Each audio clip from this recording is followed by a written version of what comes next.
Good evening everybody, let's crack UPSC CSE Hindi में आप सभी का भरपूर स्वागत है। रिवीजन कक्षाओं में हमारी पहली रिवीजन क्लास पॉलिटी, जिसमें कुछ कक्षाएं बची हैं, जल्द ही कवर होगी। इकोलॉजी इन्वायरमेंट में प्रदूषण का एक पार्ट बचा है और फिर हम इंटरनेशनल ऑर्गेनाइजेशन की कल ही क्लास रख रहे हैं, ताकि कल सुबह सुबह के टाइम में आप लोग थोड़ा सा जल्दी उठ जाइएगा। तो 8 से लेकर 10-11 बजे तक 3 घंटे का एक लंबा क्लास ले लेंगे, ताकि इंटरनेशनल ऑर्गेनाइजेशन बढ़िया से कवर हो जाए। अब काफी लंबे टाइम से आप लोग भी इंतजार कर रहे थे, कई सारे स्टूडेंट्स के लगातार मैसेज आ रहे थे कि सर सीसेट का क्लास स्टार्ट किया जाए, क्योंकि सीसेट भी एक बहुत बड़ा बैरियर है। तो मैंने कहा चलो भाई देख लेते हैं, शुभारंभ करने में कब देरी कर सकते हैं। कई सारे विद्यार्थियों के पहली कमेंट्स थे कि मैंने देखा सर आप कंप्लीट करवाएंगे कि नहीं। तो मैं आपसे कुछ छिपाऊंगा नहीं, बहुत स्पष्ट तौर में रणनीति बता दूंगा। और मैं बस एक नई चीज इस बार एक नई चीज जो इस बार मैं करूंगा कि हम टॉपिक एक घंटा नहीं पढ़ाएंगे, बल्कि जब भी सीसेट क्लास हो तो फिर पूरा टॉपिक कंप्लीट हो। रीजनिंग में पूरा टॉपिक कंप्लीट हो, मैथ्स में भले ही आधा ही टॉपिक हो, लेकिन कंप्लीट तो ही होना चाहिए आधा पूरी तरह से। मैथ्स में और रीजनिंग में पूरा कंप्लीट, मतलब 2 दिनों में एक मैथ्स का टॉपिक, रीजनिंग हो तो 2 टॉपिक 2 दिनों में होने चाहिए। अब शुरुआत अगर मैं 0 से कर रहा हूं तो 0 से ही करूंगा। 0 से मतलब अब ये बातें नहीं दिमाग में हम रखेंगे कि पहले क्या कवर करवाया था और अब क्या कवर करा रहे हैं। मैं पहले आपको पूरी बातें क्लियरली समझा दे रहा हूं कि मैं कौन से टॉपिक मैथ्स में कराऊंगा, कौन से टॉपिक रीजनिंग में कराऊंगा, ताकि आप लोगों को पूरी तरह से क्लैरिटी रहे। मैं वो टॉपिक उठाना पसंद करूंगा जिनका वेटेज ज्यादा होता है, ज्यादा इंपॉर्टेंट वाले होते हैं। तो आगे बढ़ने से पहले संक्षिप्त में कुछ बातें मैं बता दूं, जो कि आने वाले टाइम में बैच के रूप में हो सकती है, और यदि आप सब्सक्रिप्शन लेना चाहे तो एक बढ़िया सा ऑफर आपको मैं दिला सकूं। MK लाइव हमारा रिफर कोड है। इस समय जो सबसे बढ़िया ऑफर आप लोगों के लिए है, जैसे कि मैंने आपसे कहा है कि डायरेक्टली प्लस कॉम्बो में 4500 रुपीज का एक्स्ट्रा डिस्काउंट दिया जा रहा है। फिर रिफर कोड यूज करने के बाद आपको कॉम्बो ऑफर, मतलब ऑप्शनल और जीएस दोनों मिलाकर, ऑप्शनल और जीएस, केवल जीएस अगर आपको लेना है और वो भी 18 महीनों का, तो 18 महीनों का आपको इस मिनिमम प्राइस में मिल रहा है।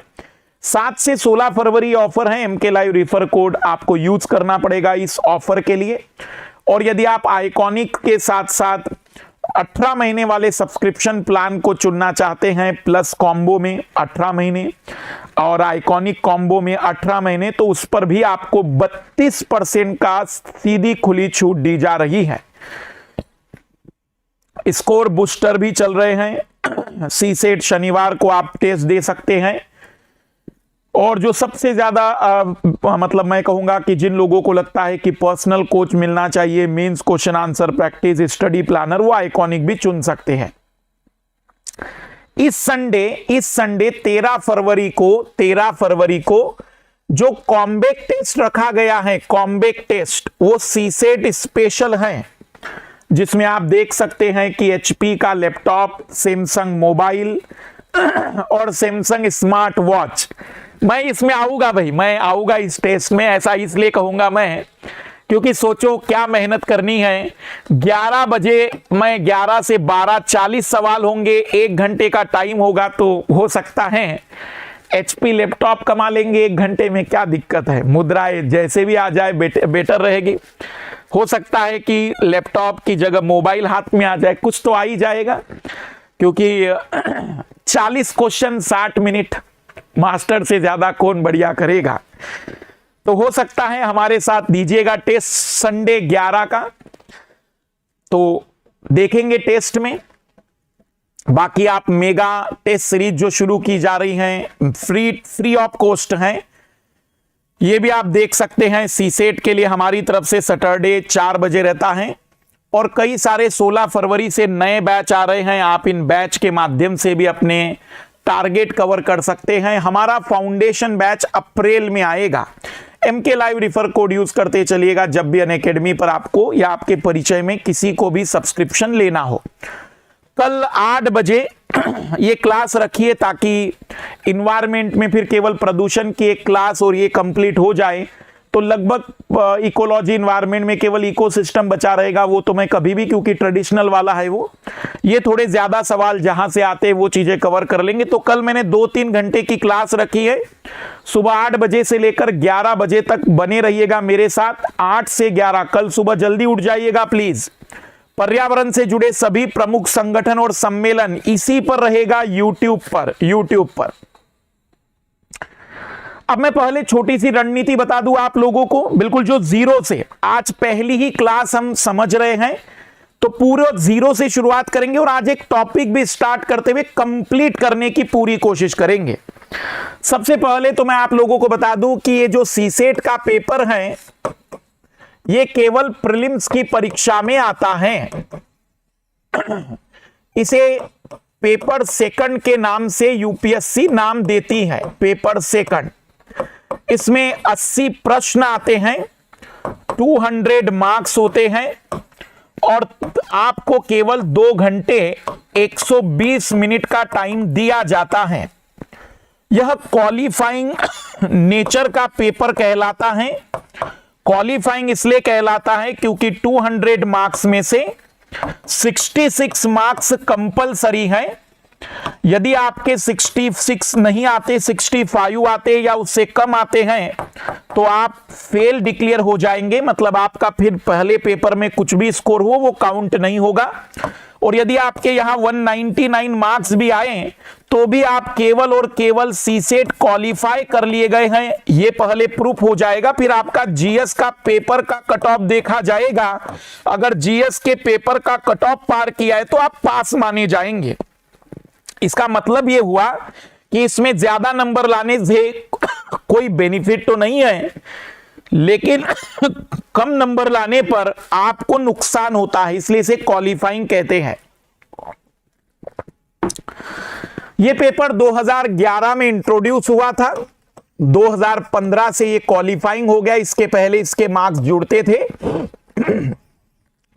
आज भारत में केवल महाराष्ट्र ऐसा राज्य है, हो सकता है कुछ और राज्य भी हो, मेरी नजर में महाराष्ट्र अभी ऐसा राज्य है जहां पर सीसेट क्वालिफाइंग नहीं है, सीसेट के मार्क्स जोड़े जाते हैं। सीसेट में हमें 5 सब्जेक्ट पढ़ने होते हैं। पहला सब्जेक्ट होता है कॉम्प्रेंशन, गद्यांश, बाइलिंगुअल क्लास लूंगा मैं। दूसरा होता है गणित, मैथ्स। तीसरा सब्जेक्ट होता है तर्क शक्ति, रीजनिंग, जिसे जनरल मेंटल एबिलिटी भी कह सकते हैं। चौथा होता है डाटा इंटरप्रिटेशन और 5वां होता है डाटा सफिशिएंसी। कॉम्प्रेंशन पर 28 क्वेश्चन होते हैं, मैथ्स में 20 से 25, रीजनिंग में 20 से लेकर 30, थोड़ी डाइवर्सिटी है। डाटा इंटरप्रिटेशन कभी आता है कभी नहीं आता है, 2 से 3 क्वेश्चन, बट एक बार 11 क्वेश्चन भी पूछे हैं, इसलिए मैं भरोसा नहीं कर सकता हूं। डाटा सफिशिएंसी पिछले 2 वर्षों से कंटिन्यूअसली आ रहा है, 5 से 7 क्वेश्चन पिछले 2 वर्षों से। इसका वेटेज बढ़ने के कारण पेपर टिपिकल हुआ है, क्योंकि डाटा सफिशिएंसी के क्वेश्चन रियल में कठिन होते हैं। तो एक मोटे तौर पर आइडिया यही है। हमें यदि सीसेट क्वालिफाइंग करना है तो हमें 33% मार्क्स चाहिए, जो 27 क्वेश्चन के सही होने पर होंगे। बट इसे 27 क्वेश्चन की भूल मत करना, क्योंकि माइनस मार्किंग भी होती है, नेगेटिव मार्किंग भी होती है। तो ऋणात्मक अंक होने के कारण हमारे दिमाग में गणित है, और वो गणित है कि मुझे 50 क्वेश्चन अटेम्प्ट करने हैं और मुझे अपने आप को टारगेट देना है 100 मार्क्स का। मुझे टारगेट देना है कि मुझे 100 मार्क्स लाने हैं। यदि मेरे 100 मार्क्स इस पेपर में मैं टारगेट लेकर बैठूंगा तो मैं ये मान के चलूंगा कि हाँ, पॉसिबिलिटी बहुत ज्यादा है, हम इस एग्जाम को पास बढ़िया से कर सकेंगे। कई सारे विद्यार्थियों का दुख होगा कि सर मेरा गणित बहुत वीक है। उससे कोई घबराना नहीं। गणित कितना वीक हो सकता है? 4 + 5 9। अगर ये नहीं करते आता हो तो मेरे हिसाब से आपने आईएएस बनने के ख्वाब छोड़ देने चाहिए, क्योंकि आप लोग जैसे कलेक्टर बन जाएंगे तो दुख होगा, मुझे होगा। किसी को भी हो सकता है, क्योंकि कम समझदार लोग जब कलेक्टर बन जाते हैं तो फिर बाद में पूरे जिले को भुगतना पड़ सकता है। तो कॉमन सेंस वाला मैथ्स आना चाहिए, बस मैं इतनी उम्मीद जरूर करूंगा। कोई हमें मैथ्स में पीएचडी नहीं करनी है, 12वीं का मैथ्स नहीं पढ़ना है, 10वीं के लेवल का मैथ्स पढ़ना है।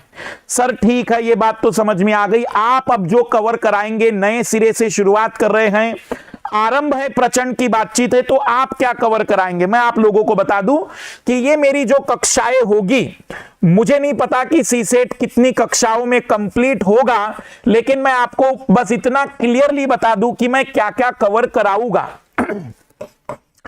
रीजनिंग में मैं जो टॉपिक आपको कवर कराने वाला हूं, वो टॉपिक मैं आपके सामने रख दे रहा हूं।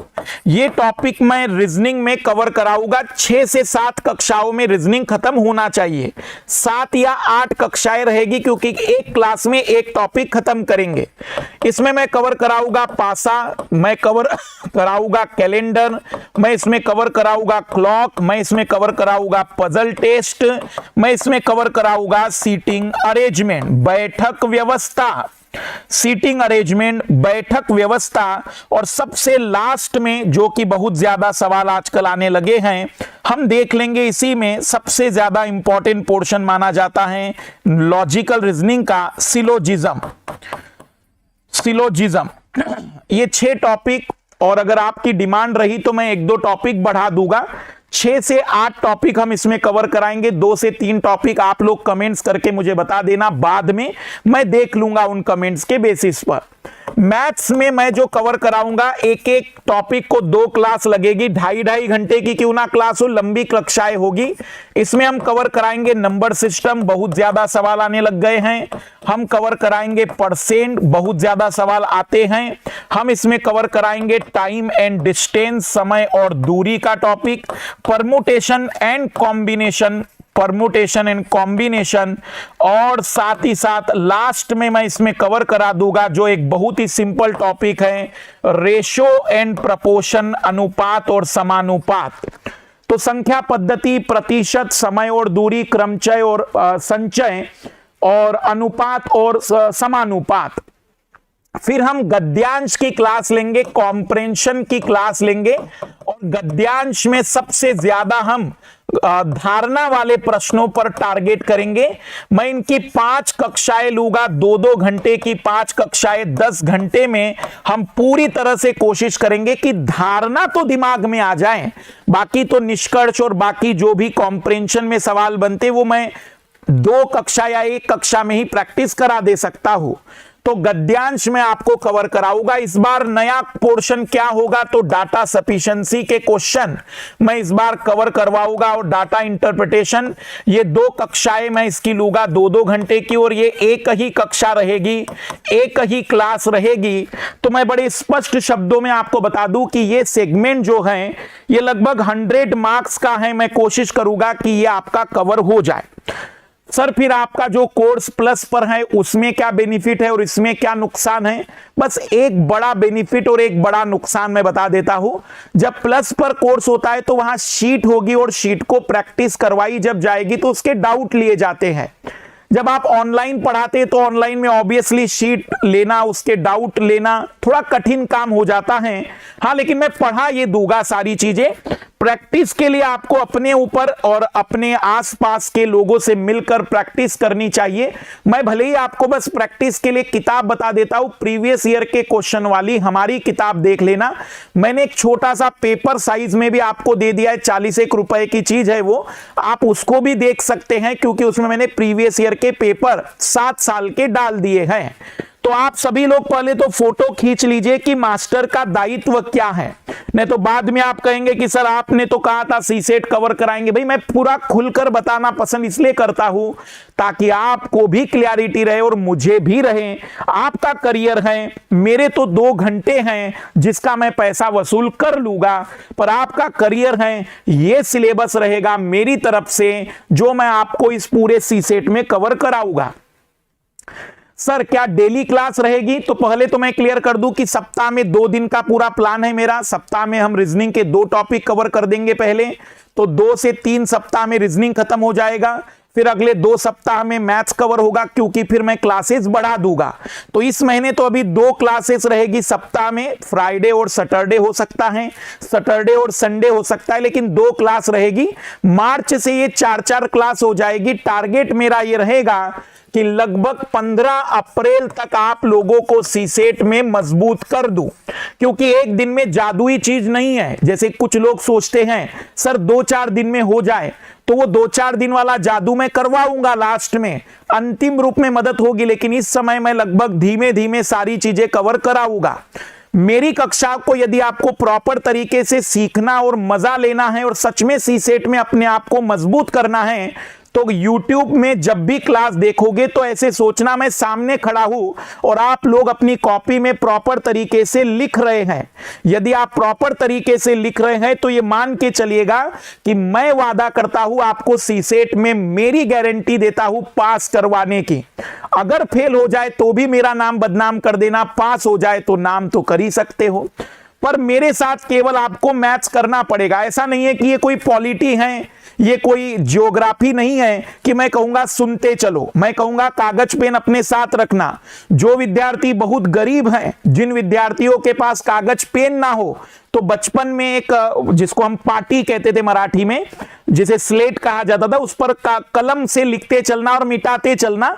इससे ज्यादा गरीबी नहीं हो सकती पृथ्वी पर अभी, मुझे जितना लगता है। रफ पेज हो तो रफ पेज ले लेना, कागज पेन प्रैक्टिस जरूर करना। यदि मेरे साथ सवाल हल नहीं कर पाए तो ये मान के चलिएगा कि सीसेट में मैं नहीं, पृथ्वी पर कोई अवतार भी आपको कुछ नहीं करवा पाएगा।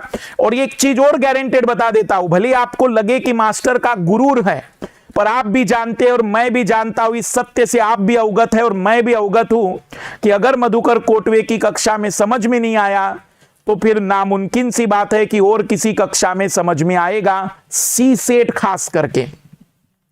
क्योंकि सीसेट कोई आज से नहीं, जहां सीसेट का दुनिया प्रारंभ हुई थी वहां से सीसेट में जुड़ा हुआ व्यक्ति हूं मैं। आज सीसेट में एक अकेला ऐसा व्यक्ति हूं जो कंटिन्यूअसली 12 वर्षों से इस सीसेट के पेपर को ना केवल विश्लेषित करता है, बल्कि पहले से ही प्रेडिक्शन के साथ सारी बातें बताते चलता हूं मैं। पहला जब 2011 का सीसेट था तो पूरे मुखर्जी नगर में सबसे ज्यादा सीसेट अगर किसी ने पढ़ाया था तो वो मैं था। ऐसा इसलिए नहीं बता रहा हूं कि आप लोग भरोसा करें, या आपको समझ में भी आ जाएगा। तो मेरे साथ केवल प्रैक्टिस करने की आदत डालिएगा। बिना प्रैक्टिस के, बिना मेरे साथ चले चीजें पूरी नहीं होगी। शुरुआत में पहला टॉपिक आज पूरा कवर करने की कोशिश करेंगे। सबसे पहला टॉपिक हम जो स्टार्ट कर रहे हैं वो है कैलेंडर, क्योंकि 2021 में बड़ा खूबसूरत तरीके से इसके सवाल पूछे गए थे। सारे डायमेंशन कवर करते चलेंगे जीरो से। मैं जब टॉपिक स्टार्ट करूंगा तो ये मानते हुए कि मेरे लाल और लाली, मेरे भावी आईएएस और आईपीएस, ये मान के चलते होंगे कि उन्हें इसमें कुछ भी नहीं था, तो मैं वही जीरो से शुरुआत करूंगा। मैं ये मान के चल रहा हूं कि आज पहली बार आपको पता चला कि कोई टॉपिक आपको पढ़ना है। हम रीजनिंग का टॉपिक ले रहे हैं। रीजनिंग का टॉपिक है कैलेंडर, बाइलिंगुअल क्लास रहेगी। कैलेंडर के बारे में बता दूं कि ये मैथ्स में भी पूछा जाता है और रीजनिंग में भी। मैक्सिमम किताबों में मैथ्स में भी इस टॉपिक को दिया गया है और रीजनिंग में भी। एक इंपॉर्टेंट टॉपिक है। हो सकता है आपने मेरा कैलेंडर किसी भी क्लास में देखा हो, रिकॉर्डेड देखा हो, तो सर क्या आज करना जरूरी है? करना जरूरी है। जितनी बार कैलेंडर कर सकते हो, जितनी बार मैथ्स रीजनिंग को देख सकते हो, और जितना मौका मिल रहा है पूरा फायदा उठाओ, क्योंकि बार बार जब करेंगे तभी जाकर ये दिमाग में परमानेंट बैठ पाएगा। और सी सेट का परमानेंट बैठना इसलिए जरूरी है क्योंकि यहां में जो पेपर में बातचीत आएगी वो एक नई चुनौती रहेगी जो वहीं पर सॉल्व करनी पड़ेगी। शुरुआत करते हैं बिल्कुल जीरो से। ये मानते हुए चलते हैं कि आज जीवन में पहली बार ही पता चला कि कैलेंडर भी पढ़ना पड़ता है भाई। जी हां, कैलेंडर भी पढ़ना पड़ता है। लगभग मान के चलिएगा कि 2 घंटे की क्लास लगेगी। 2 घंटे तक हिलना मत। मैं दावा करता हूं कि 2 घंटे के बाद कैलेंडर किसी को पढ़ाने की औकात में आ जाओगे, इसकी मेरी गारंटी है। शुरुआत करते हैं बिल्कुल जीरो से। हम सभी लोग जानते हैं कि इस दुनिया में जो वर्ष होते हैं वो दो प्रकार के होते हैं। एक नॉर्मल ईयर होता है, वन इज कॉल्ड सामान्य वर्ष, नॉर्मल ईयर, एक को हम नॉर्मल ईयर कहते हैं और दूसरे को हम लीप ईयर कहते हैं, लीप वर्ष कहते हैं। हिंदी में इस दूसरे वर्ष को अधिवर्ष कहा जाता है। अभी हम देखेंगे उसके बारे में भी, लेकिन सबसे पहले आप में से कई लोगों को यह बात पूरी तरह से पता होनी चाहिए कि कैलेंडर में महीनों में 30 और 31 दिन का लॉजिक क्या होता है। तो कैलेंडर के जो महीने हैं उसमें 30 और 31 का जो कंप्लीट लॉजिक है वो ज्योग्राफिकल मूवमेंट है मून और अर्थ की रिलेटिविटी पर, वो बाद में अब समझते हैं। लेकिन एक बचपन का सामान्य जीवन फिर गुजारते हैं। बहुत ही साधारण सी ट्रिक्स आप लोगों ने अपने सामान्य से जीवन में देखी होगी। मुझे नहीं लगता कि किसी ने इस ट्रिक्स को देखा या सुना ना हो। कहीं पर भी अगर हमें बताने कि किसी महीनों में कितने दिन होंगे, 30 का महीना होगा कि 31 का, तो ये जो ट्रिक्स है ये बहुत कॉमन ट्रिक्स है।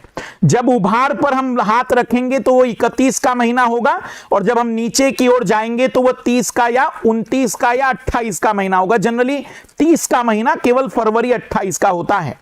तो जनवरी 31 का, फरवरी, मार्च, अप्रैल, मई, जून, जुलाई भी 31 का, वापिस अगस्त, सितंबर, अक्टूबर, नवंबर और दिसंबर। तो इस ट्रिक्स के आधार पर हम ये बता सकते हैं कि कौन से महीनों में कितने दिन होंगे। बिल्कुल साधारण सी बात है। आइए जरा ध्यान से देखिएगा। वर्ष दो प्रकार के होते हैं भाई साहब। वर्ष में पहला जो होता है वो नॉर्मल ईयर होता है और दूसरा टाइप का ईयर होता है लीप ईयर। तो ये नॉर्मल ईयर क्यों है? क्योंकि इस वर्ष के फरवरी महीने में केवल और केवल 28 डेज होते हैं और इस वर्ष में टोटल, इस ईयर में टोटल 365 डेज होते हैं। बट जो लीप ईयर होता है, जिसमें अधिवर्ष हिंदी में कहते हैं, यहां एक दिन अधिक होता है। यहां फरवरी 29 डेज का होता है और इसी कारण से यहां पर वर्ष में कुल 366 डेज होते हैं, कुल 366 दिन होते हैं।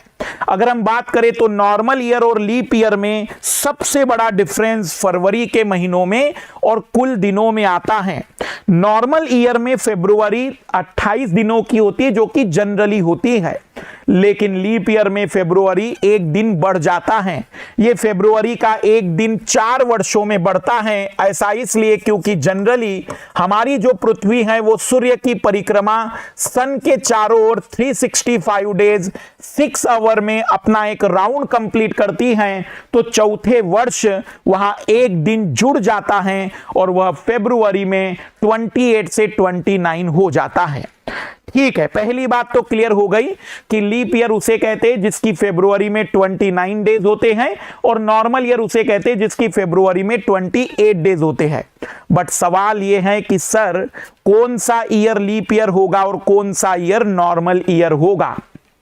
देन राइट डाउन कंसेप्ट 1, लिखते चलेंगे मेरे साथ। Concept 1, if last 2 digit of the year, यदि वर्ष के अंतिम 2 अंक, if last 2 digit of the year completely divisible by 4, यदि वर्ष के अंतिम 2 अंक 4 से पूर्ण विभाजित हो, last 2 digit of the year completely divisible by 4, then this is a leap year। यदि वर्ष के अंतिम 2 अंक 4 से पूर्ण विभाजित हो तो वह लीप वर्ष होगा। बहुत ही सिंपल सी बात है कि लीप ईयर 4 साल में एक दिन जुड़ता है, इसलिए वो 4 के मल्टीप्लाई में आता है। लाइक 2022 पर यदि हम बात करें तो हम कहेंगे कि भाई ये 4 से हमने डिवाइड किया तो ये तो कंप्लीट डिवाइड नहीं हुआ, तो हम कहेंगे कि 2022 नॉर्मल ईयर है, ये लीप ईयर नहीं होगा। 2024 4 से डिवाइड किया, कंप्लीट डिवाइड हुआ, हम कहेंगे कि that is the leap year, यह लीप वर्ष होगा। लाइक इसी पैटर्न के बेसिस पर हम बात कर सकते हैं 2016 4 से डिवाइड हो रहा है तो यह भी लीप ईयर होगा। मैं आपको एक छोटी सी बात और बता दूं कि अगर आप लीप ईयर से शुरुआत करें, then every 4th year is always a leap year. हर चौथा वर्ष लीप वर्ष माना जाएगा, हर चौथा वर्ष लीप वर्ष होगा अगर लीप वर्ष से शुरुआत करें तो लीप वर्ष वो होता है जिसके लास्ट के 2 डिजिट 4 से डिवाइड होते हैं और कंप्लीटली डिवाइड अगर हो रहे तो वो लीप ईयर कहलाता है।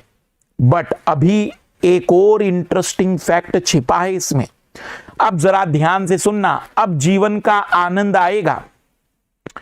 एक व्यक्ति की डेट ऑफ बर्थ, जन्म तिथि आपके सामने है 29 फरवरी। एक व्यक्ति की जन्म तिथि 29 फरवरी 1896 की है। 1896 की जन्म तिथि है उसकी, 1896 की। मर गया होगा अब तक तो, पर एक आइडिया लेते हैं।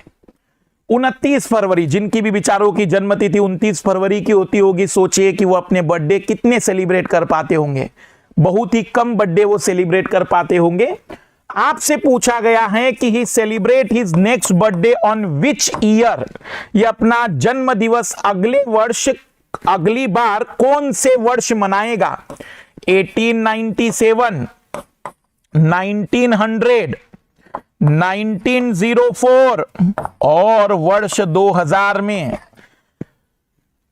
व्यक्ति अपना अगला बर्थडे कब सेलिब्रेट करेगा, यह व्यक्ति अपना अगला जन्म दिवस कब मनाएगा।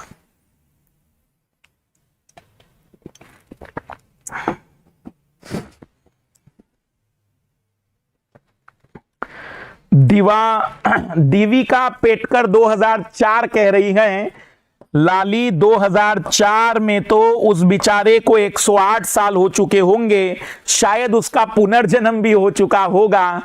1896 दिया है, आंकड़ों पर गौर किया करो।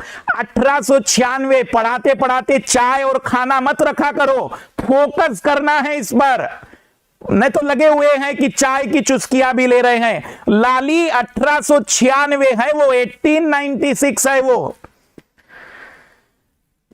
आइए देखना, बहुत सारे लोगों के उत्तर भी सही आ रहे हैं पर कई सारे लोगों के उत्तर गलत भी हैं। इधर ध्यान देंगे, सभी लोग इधर ध्यान देंगे। तो आप कहेंगे कि सर अभी आपने बताया कि 29 फरवरी 1896 को यदि बर्थडे है तो 4 वर्ष के बाद आना चाहिए था, बट इसकी किस्मत खराब है। जी हां, इसकी किस्मत खराब है।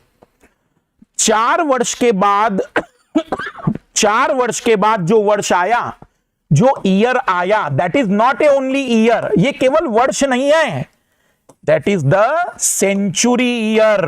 लाल लालियों, ये शताब्दी वर्ष है, शताब्दी वर्ष। सर ये क्या होता है, जिस भी वर्ष के अंतिम 2 अंक 00 होते हैं ना, उसे शताब्दी वर्ष कहते हैं, सेंचुरी ईयर कहते हैं। शताब्दी वर्ष कहा जाता है, सेंचुरी ईयर कहा जाता है।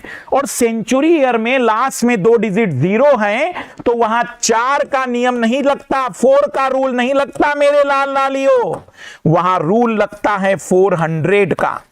हर सेंचुरी लीप ईयर नहीं होती है, वही सेंचुरी लीप ईयर होती है जो 400 से कंप्लीट डिवाइड होगी। इस बेचारे की किस्मत तो देखो, 4 साल के बाद 1900 आया, 400 से डिवाइड किया, कंप्लीटली डिवाइड नहीं हो पाया, तो हमने कहा कि लीप ईयर वो नहीं होगा। उस बेचारे को और 4 साल इंतजार करना पड़ेगा और वो अपना पहला बर्थडे सीधा 1904 में सेलिब्रेट करेगा। तो आपने कंसेप्ट क्या लिखना है, पहला कंसेप्ट कंप्लीट कर रहा हूं मैं, पहला कंसेप्ट कंप्लीट कर रहा हूं।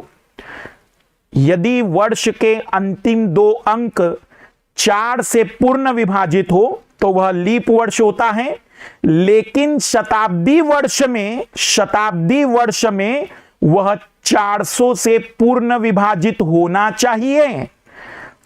If last 2 digit of the year completely divisible by 4, then that is a leap year. But in the century year,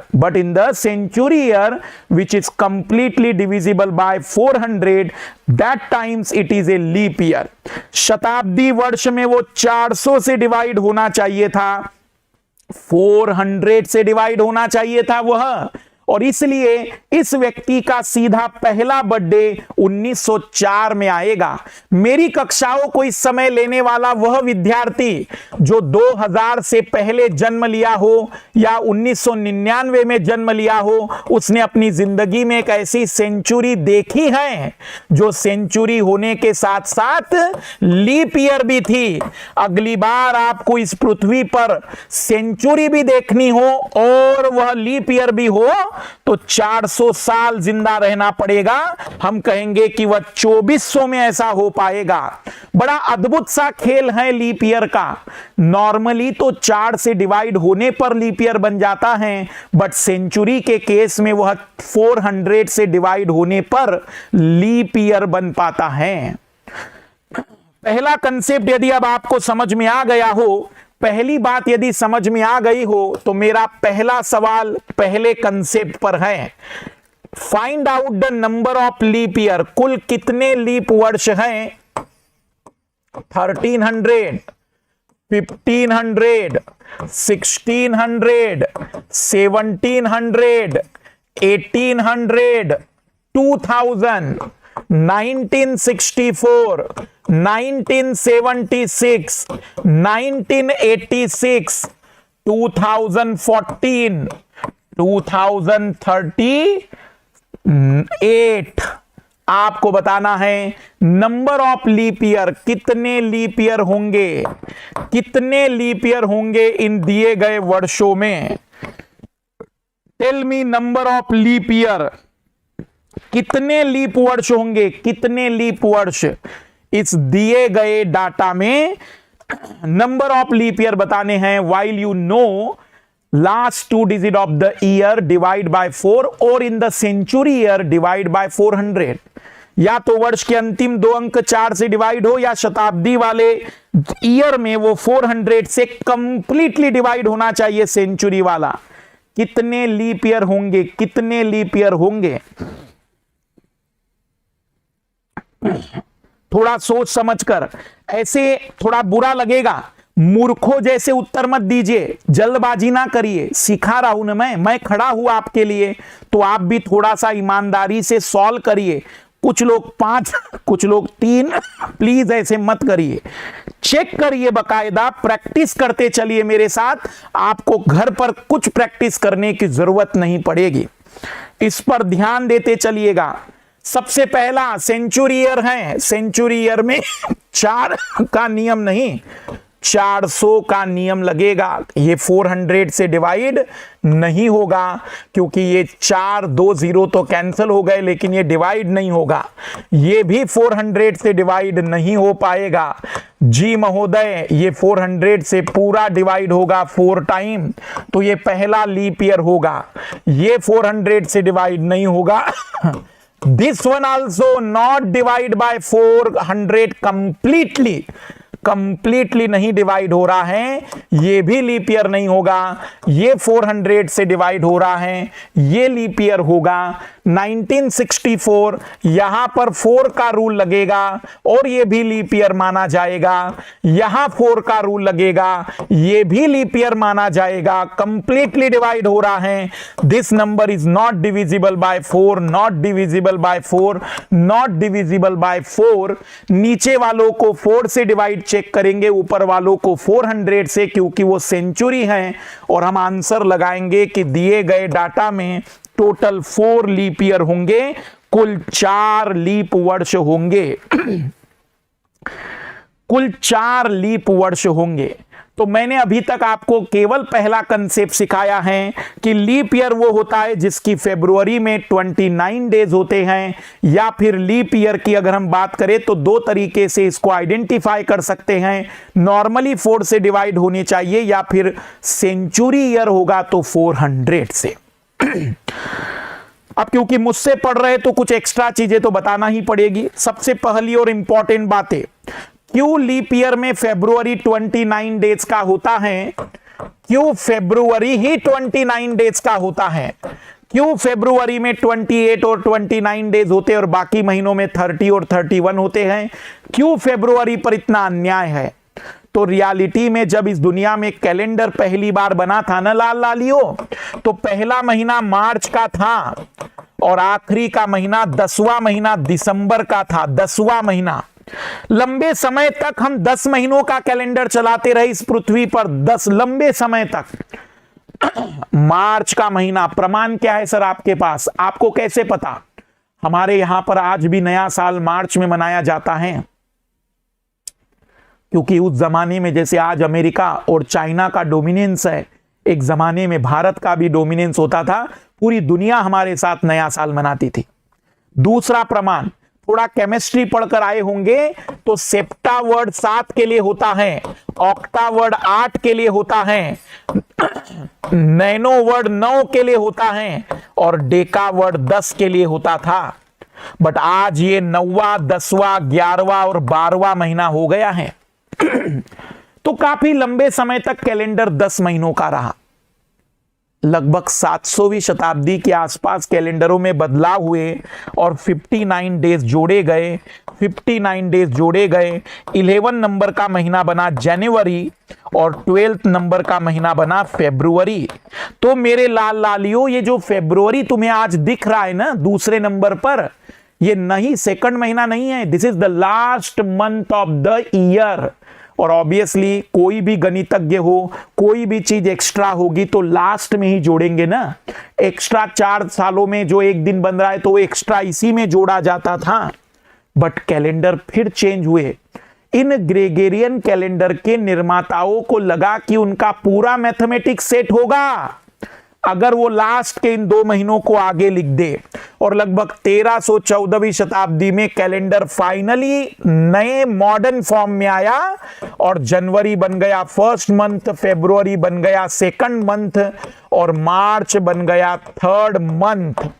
और इसी कारण से फरवरी में आज भी वही चेंज होता है, लेकिन फरवरी रियल में सेकंड मंथ नहीं है, 12वां महीना है। तो आज आपको अपनी जिंदगी में शायद पहली बार ही पता चला हो कि फरवरी रियल में 12वां महीना था, इसीलिए उसके कैलेंडर के मंथ में एक दिन जुड़ता है लीप ईयर के समय। जब भी लीप ईयर होगा लाल लालियों, कुछ घटनाएं याद रखिएगा इस दुनिया में होती हैं। जब भी लीप ईयर होता है तो ओलंपिक होते हैं। पिछले साल जो ओलंपिक हुए थे वो 2020 के ओलंपिक के नाम से जाने जाते हैं। लीप ईयर में ओलंपिक होते हैं और नेक्स्ट ईयर फिर विंटर ओलंपिक होते हैं। तो 2020 में ओलंपिक हुए थे, अगले ओलंपिक 2024 में होंगे। जब भी लीप ईयर होगा, अमेरिका में इलेक्शन होंगे प्रेसिडेंट के। अमेरिका का राष्ट्रपति चुनाव 2020 में हुआ था, नेक्स्ट 24 में होगा। हर 4 ईयर में अमेरिका में इलेक्शन होते हैं। जब भी लीप ईयर होगा, इंडिया में कहीं ना कहीं कुंभ का मेला लगेगा। हर चौथे वर्ष कुंभ का मेला जगह बदलता है, भले ही 12वें वर्ष में कुंभ का मेला वहां रिपीट होता है, बट वो हर 4th ईयर में लीप ईयर में आता ही है। तो जब भी आप याद रखिएगा कि लीप ईयर होगा तो इस दुनिया में ये 3 घटनाएं होगी, ओलंपिक का होना, अमेरिकी चुनाव का होना और भारत में कुंभ के मेले का लगना।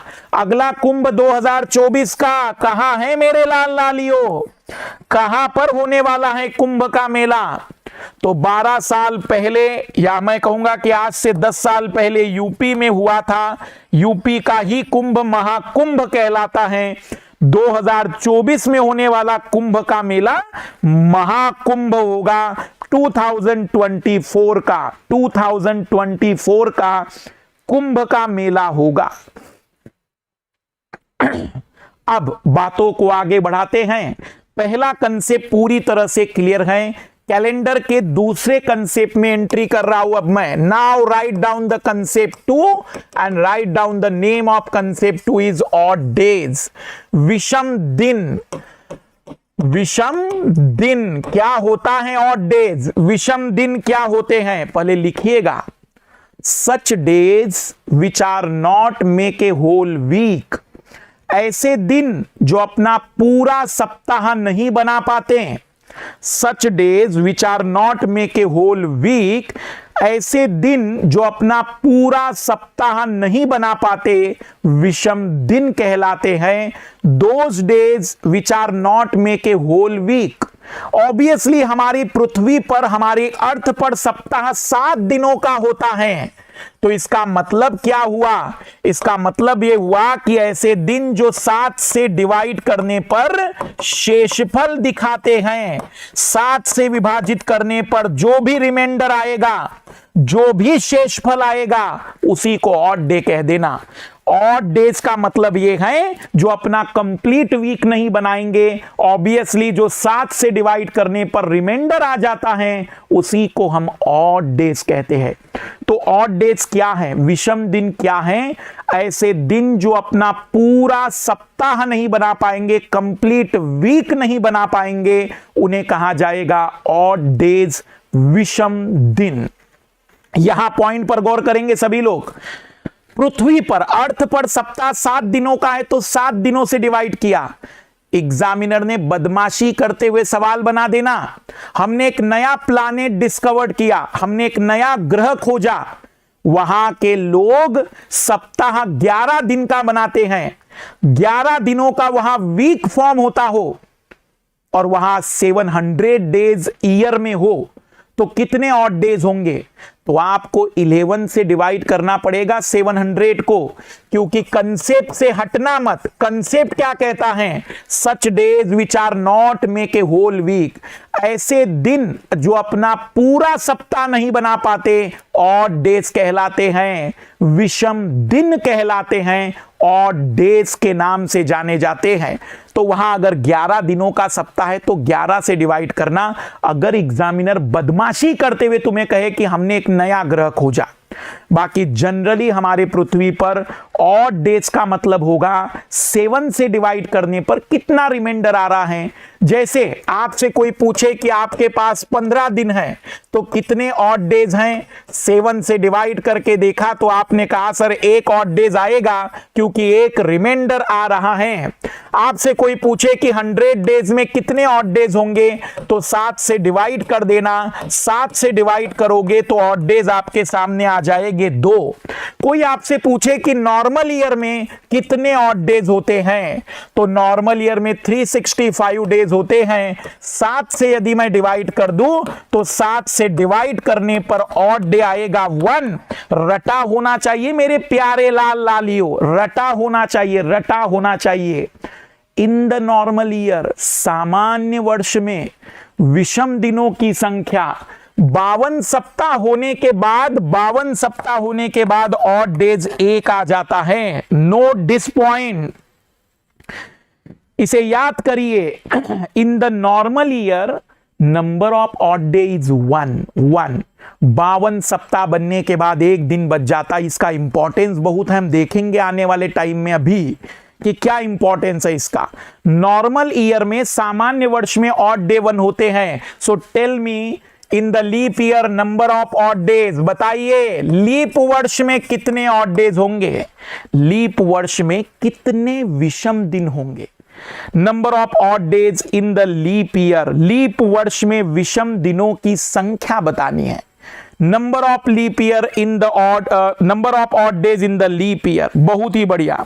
तब हम कहेंगे कि लीप ईयर में विषम दिनों की संख्या 2 होगी सर, क्योंकि 366 डेज होते हैं, वहां पर फरवरी में एक दिन बढ़ जाता है।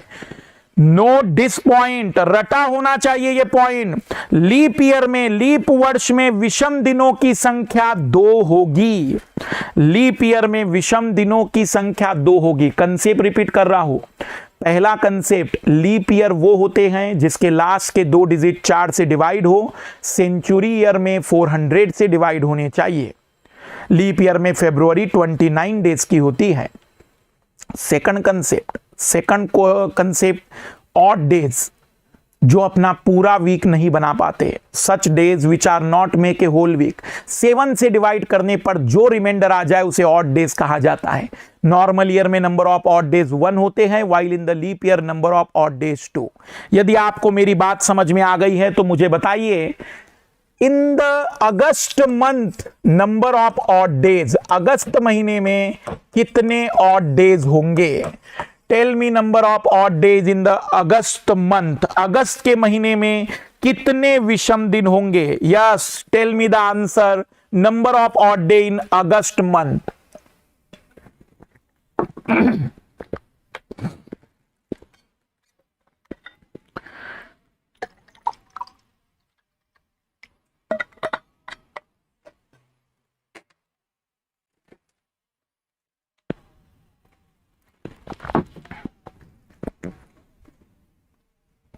बहुत ही बढ़िया, बहुत ही बढ़िया।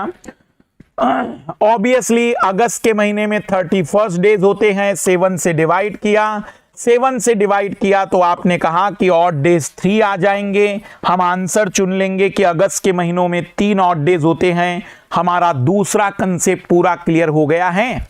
सो राइट डाउन कंसेप्ट 3। बड़ा सिंपल और मजेदार टॉपिक है। कंसेप्ट 3 पर आ रहे हैं।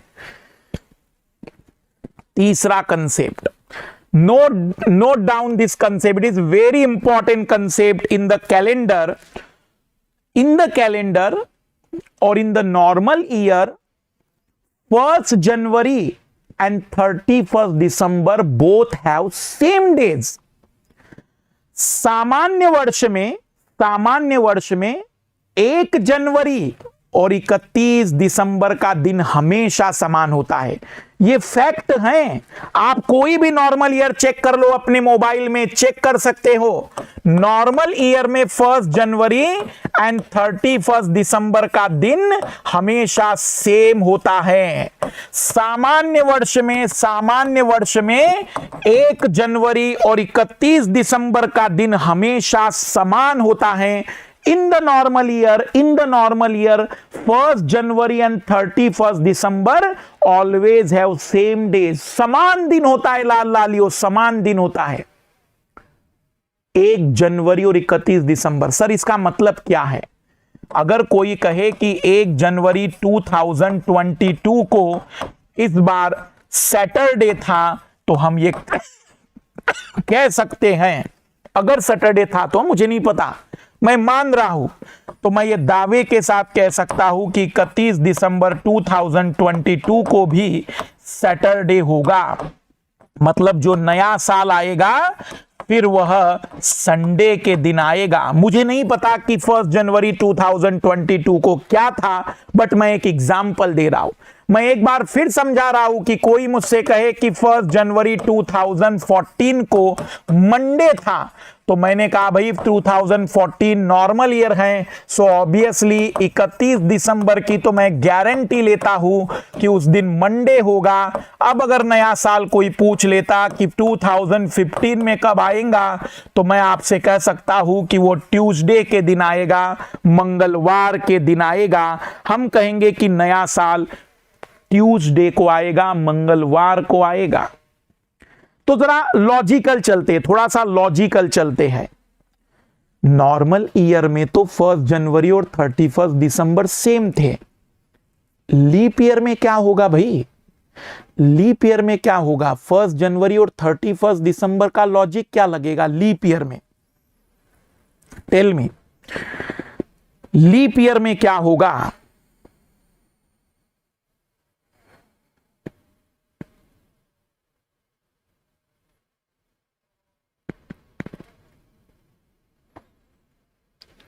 लीप ईयर में एक दिन आगे बढ़ जाएगा। देखना, एक छोटा सा सवाल, मैंने भी कमेंट्स पढ़ा, सर ऐसा क्यों? याद रखना, ये जितने भी लोग हैं ऐसा क्यों वैसा क्यों, यही बड़ा कारण है गणित न आने का, रीजनिंग न आने का। मैं हर लॉजिक दूंगा और जो लॉजिक दूंगा उतने तक सीमित रहो। फिर अगर आपको लगे कि पीएचडी करनी है तो करो मुलाकात हमसे कभी। अगर सीखना है ना, ऐसा है, हमें पता चल गया सर, हमने भी याद कर लिया कि अब से 1 जनवरी और 31 दिसंबर के दिन सेम होंगे नॉर्मल ईयर में। लीप ईयर में फरवरी 29 का है तो एक दिन आगे का होगा, एक दिन आगे का हो जाएगा, अल्टरनेट हो जाएगा, अल्टरनेट। 1 जनवरी एंड 31 दिसंबर, 1 जनवरी और 31 दिसंबर का दिन in the leap year, 1 January and 31 दिसंबर लीप ईयर में सक्सेसिव डेज होंगे। Yes, successive. सर लगातार दिन होंगे, लगातार। लगातार का मतलब महोदय, अगर 1 जनवरी को सैटरडे है तो 31 दिसंबर को संडे होगा। कोई आपसे कहे कि 1 जनवरी 2012 को मंडे था, 1 जनवरी 2012 को मंडे था 2012 इज ए लीप ईयर, उसे बता दीजिए कि महोदय इस बार 31 दिसंबर 2012 को ट्यूसडे होगा। तो इसका मतलब ये हुआ कि जो नया साल 2013 आएगा वो वेडनेसडे को आएगा, वेडनेसडे को आएगा। आपको लॉजिकल चीजें समझ में आनी चाहिए बस। तो क्या याद रखना है मेरे लाल लालियों, याद रखना क्या है? तीसरा कंसेप्ट क्या है सर? तीसरा कंसेप्ट, 1 जनवरी और 31 दिसंबर के दिन सेम होते हैं भाई, याद कर लो। नॉर्मल ईयर में, लीप ईयर में सक्सेसिव होते हैं, लगातार होते हैं। ठीक है सर, सवाल कैसे आएंगे? So now write down the question. Examiner कैसे क्वेश्चन पूछेगा, लिखना। If on 1 January 2007 was on Friday, यदि 1 जनवरी 2007 को शुक्रवार था, फ्राइडे था, so tell me what was the day on 31st December 2009? Focus on my question. 2009 पूछा है मैंने लाल लालियो, जल्दबाजी मत करना। कौन सा दिन होगा 31 दिसंबर 2009 को? 5 ऑप्शन दे रहा हूं मैं। Friday, Saturday, Sunday, Friday, Saturday, Sunday, Monday और ट्यूसडे। 5 ऑप्शन है कि अगर 1 जनवरी 2007 को शुक्रवार है तो 31 दिसंबर 2009 को क्या होगा? कागज पेन उठाना, ऐसे देख देख कर मत बताना था कि मैं तो सर डायरेक्ट बता रहा हूं। पता चल रहा है डायरेक्ट बताने के चक्कर में इनडायरेक्टली यूपीएससी ने बाहर कर दिया। थोड़ा सा मेहनत करनी पड़ेगी, थोड़ा देखना पड़ेगा, लेकिन आप इसे सॉल्व करिए कागज पेन की मदद से और मुझे बताइए कि क्या आंसर लग रहा है।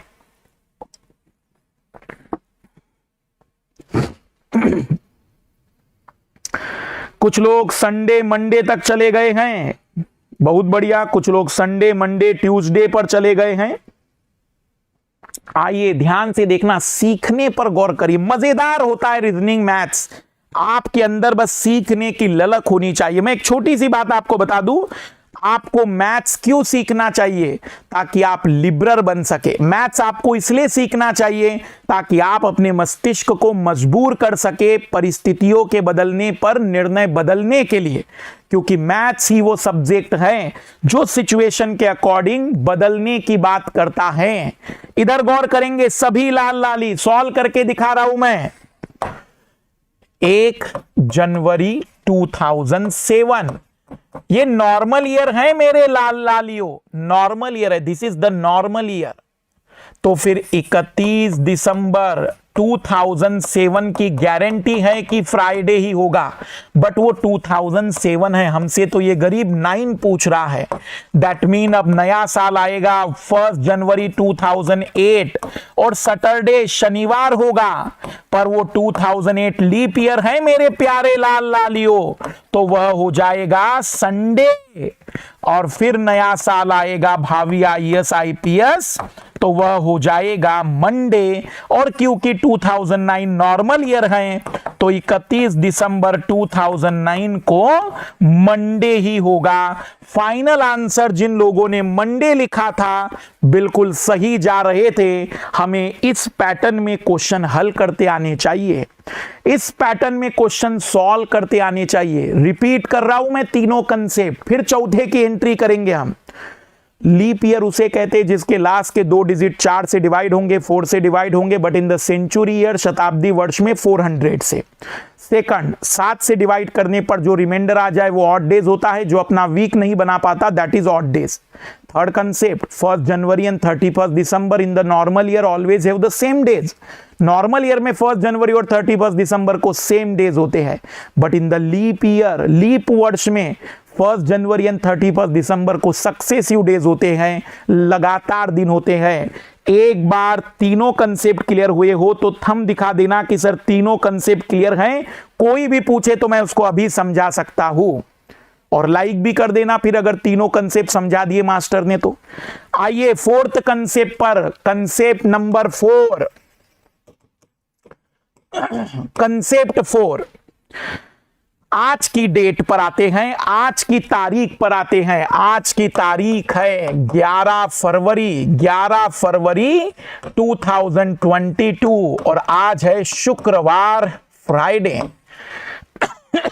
आज है फ्राइडे, शुक्रवार। 11 फरवरी 2022 को शुक्रवार है। कोई पूछे मुझसे कि सर 11 फरवरी 2023 बताइए फिर क्या होगा, या 2021 बता दीजिए, 2021 बता दीजिए। इसका मतलब कोई आपसे ये पूछे, तारीख सेम हो, ध्यान से देखना कंसेप्ट 4 को, तारीख सेम हो, महीना सेम हो, केवल कैलेंडर एक ईयर से आगे या पीछे चला जाए। कंसेप्ट पर गौर करना। ये ऐसे प्रश्न है जहां एग्जामिनर कहता है इस तारीख को ये दिन था, बताओ अगले साल कौन सा दिन रहेगा। इस तारीख को ये दिन था, बताओ पिछले साल कौन सा दिन रहेगा। So always remember, fourth concept, चौथा कंसेप्ट, यदि डेट सेम है, मंथ सेम है, कैलेंडर चेंज हो रहा हो, कैलेंडर बदल रहा हो केवल एक साल से, तो लॉजिक पर ध्यान देते हैं। So focus in between, February कितने की कंप्लीट हुई, फेब्रुवरी कंप्लीट, कंप्लीट शब्द पर गौर करना, कितने की हुई। अगर वो 28 दिनों की हुई तो कैलेंडर एक दिन से बदलेगा, बट अगर इन बिटवीन फेब्रुवरी 29 डेज वाली कंप्लीट हुई तो कैलेंडर 2 दिनों से बदलता है। अगर इन बिटवीन आने वाली फेब्रुवरी 28 दिनों की है तो कैलेंडर एक दिन से बदलेगा, और यदि फेब्रुवरी 29 डेज की है तो कैलेंडर 2 दिनों से बदलेगा। देखना, बड़ा सिंपल सा लॉजिक, ध्यान से सुनेंगे। कहानी की शुरुआत 11 फरवरी 2022 को हुई। कहानी आज से शुरू हुई, युद्ध आज से शुरू हुआ और अगले साल आज की तारीख में खत्म हुआ। सर 2022 का फरवरी कंप्लीट हो रहा है, अभी 2023 का फरवरी कंप्लीट नहीं हुआ, तो फोकस करिए कितने दिनों का फेब्रुवरी था। हम कहेंगे कि सर वो 28 डेज का था, क्योंकि वो नॉर्मल ईयर है, 4 से डिवाइड नहीं हो रहा है, तो नॉर्मल ईयर में कैलेंडर एक दिन से बदलेगा, और आप कहेंगे कि आंसर इसमें आ जाएगा। फ्राइडे से एक दिन अगला दिन बता देंगे, हम कहेंगे कि आंसर आएगा सैटरडे। फिर लॉजिकल चल रहे हैं, फिर लॉजिकल चल रहे हैं। सभी लोग ध्यान से सुनना, सभी लोग मेरी बातों पर गौर भी करना। चौथा कंसेप्ट, चौथा कंसेप्ट, किसी भी सवाल में तारीख सेम हो, डेट सेम हो, मंथ सेम हो, बस ईयर आगे पीछे एक साल से हो रहा हो, तो इन बिटवीन फेब्रुवरी देखो कितने की आई। अगर इन बिटवीन फेब्रुवरी 28 डेज की है तो कैलेंडर एक दिन से बदलेगा, और अगर फेब्रुवरी 29 डेज की है तो कैलेंडर 2 दिनों से बदलेगा। बताइए लाल लालियो, यदि आपको मेरी बात समझ में आ गई है, कोई आपसे कहे कि 20 अक्टूबर 2014 को मंडे था, तो 20 अक्टूबर 2015 को क्या होगा। 2014 को सोमवार था, तो 2015 को क्या होगा, 2015 को क्या होगा।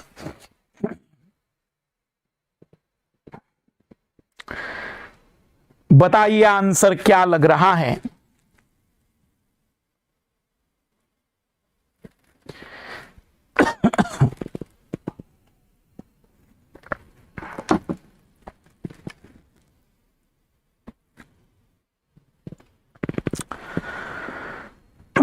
कहानी की शुरुआत 20 अक्टूबर से हुई, 20 अक्टूबर से, तो 20 अक्टूबर 2014 से लेकर 20 अक्टूबर 2015 तक तो फरवरी 2015 का आएगा। और सर 2015 तो नॉर्मल ईयर है, 28 डेज का होगा, कैलेंडर एक दिन से चेंज हो जाएगा, तो आंसर आएगा ट्यूसडे, मंगलवार। अगर कैलेंडर 28 दिनों का है फरवरी वाला, तो एक दिन से कैलेंडर चेंज होगा, एक दिन से। फिर से गौर कर लीजिए, कैलेंडर एक दिन से परिवर्तित होगा। अभी एक सवाल और सॉल्व करेंगे, अभी हम प्रैक्टिस करेंगे, कंसेप्ट 4 को भी पूरी अपनी मजबूत पकड़ में लाएंगे हम लोग। इधर ध्यान देना सभी लोग जरा गौर से। आपसे कोई पूछे कि 26 जनवरी 2011 को फ्राइडे था, 26 जनवरी 2011 को फ्राइडे था, तो 26 जनवरी 2012 को कौन सा दिन होगा? If on 26 January 2011 was on Friday, then what is the day? What will be the day on 26 January 2012? What would be the day on 26 January 2012? बढ़िया क्वेश्चन है, देखे कितने लोग आंसर निकाल पाते हैं। और कोई जल्दबाजी मत करिए, सोचिए कि मैं आपके सामने बैठा हूं और आप पूरी ईमानदारी और शिद्दत से सवाल भी हल कर रहे हैं। क्योंकि अगर फिर से कमेंट्स पर ही ध्यान दिए ना, तो सच में, और ये ऐसा टॉपिक है जो आप भारत में कोई भी एग्जाम दो, वनडे का एग्जाम दो, बैंकिंग का एग्जाम दो, पीसीएस के एग्जाम दो, यूपीएससी का एग्जाम दो, हर जगह पर आपकी मदद करेगा ये। आइए जरा ध्यान से देखना, 26 जनवरी 2011 को कहानी की शुरुआत हुई, 26 जनवरी 2011, और कंप्लीट कहानी हो गई 26 जनवरी 2012 को। 2012 भले ही लिखा है, लेकिन उसका फेब्रुवरी अभी हमने यूज नहीं किया है। in between this time period, February of 2012 is not utilized। 2012 तक का जो फरवरी है वो हमने यूज नहीं किया है, हमने तो 2011 का 28 फरवरी ही यूज किया है। So calendar change only by 1 days and answer is Saturday. शनिवार उत्तर होना चाहिए था लाल लालियो, शनिवार, सैटरडे उत्तर होना चाहिए था। और यदि आपको मेरी बात समझ में आ गई हो तो आप मुझे बताइए कि अगर 26 जनवरी 2012 को सैटरडे था तो 26 जनवरी 2013 को क्या होगा? तब आप बताइए कि अब 26 जनवरी 2013 का दिन क्या होगा यदि आपसे 26 जनवरी 2013 के बारे में पूछा जाए। 26 जनवरी 2013 के बारे में पूछा जाए। सेम पैटर्न पर आगे बढ़िए, बस गौर करिए, इन बिटवीन आने वाला फरवरी कितने दिनों का है। इन बिटवीन आने वाला फरवरी डिसाइड करता है कि कितने दिनों से कैलेंडर चेंज होगा।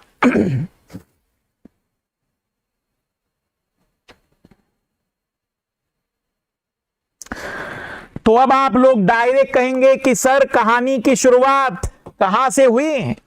इस बार कहानी की स्टार्टिंग हुई थी 26 जनवरी 2012 से और एंडिंग हो रही है 26 जनवरी 2013 को। इमेजिन करिए, जनवरी 2012 से जनवरी 2013, 2012 वाला फरवरी यूज होगा जो कि लीप ईयर वाला 29 डेज वाला है। कैलेंडर 2 दिन से चेंज होकर आंसर आएगा सीधा मंडे। आंसर आएगा सीधा मंडे। मैं चारों कंसेप्ट रिपीट कर रहा हूं, चारों कंसेप्ट। लीप ईयर उसे कहते हैं जिसके लास्ट के 2 डिजिट 4 से डिवाइड होते, बट सेंचुरी में 400 से डिवाइड होने चाहिए। ऑड डेज मींस 7 से डिवाइड करने पर रिमाइंडर, या फिर जो अपना वीक कंप्लीट नहीं कर पाता। नॉर्मल ईयर में 1 जनवरी and 31 December both have same days, while in the leap year 1 January and 31 December have successive days. In the fourth concept, date same है, मंथ सेम है, कैलेंडर चेंज हो रहा हो केवल 1 से 1 ईयर से आगे पीछे, तो इन बिटवीन आने वाले फरवरी पर गौर करिए, इन बिटवीन आने वाले फरवरी पर अगर वो 28 डेज का है तो कैलेंडर एक दिन से चेंज होगा, बट अगर वो 29 डेज का है तो कैलेंडर 2 दिनों से चेंज होगा। लाल लालियो, अब मैं आपको इंट्रोड्यूस करा रहा हूं पांचवा कंसेप्ट, जिसे मैं कह सकता हूं कि ये कैलेंडर की एक तरीके से आत्मा है। ये जो पांचवा कंसेप्ट है, पांचवा कंसेप्ट अगर समझ में आ गया तो समझ जाना कि कैलेंडर में सारी बातें समझ में आ गई।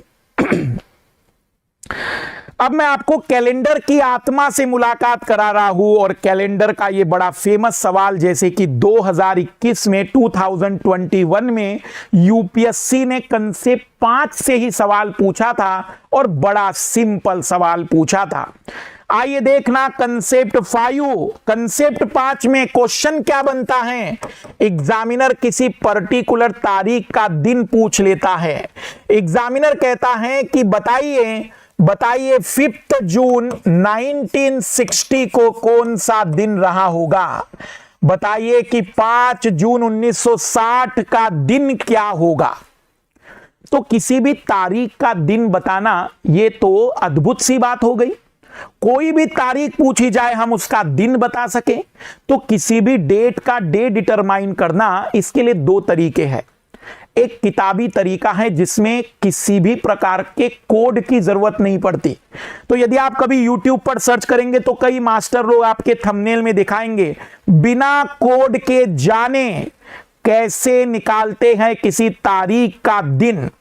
आप अगर उसको देखना चाहे तो कोई बुरा नहीं है, लेकिन यकीन मानिए उससे ज्यादा सिंपल है। कोड से, एक पर्टिकुलर नंबर कोड है, उससे हम बता सकते हैं किसी भी तारीख का दिन। सर बाकी लोग भी तो नंबर कोड बताते हैं, तो फिर आपके आने का क्या फायदा। बाकी लोग नंबर कोड याद करवाएंगे, मैं भी करवाऊंगा, लेकिन मैं आपको उस नंबर कोड के उत्पत्ति का कारण दूंगा, जो शायद आपको बाकी मास्टर नहीं दे पाएंगे। वो कहेंगे कि हमने याद किया है, तुम भी याद कर लो।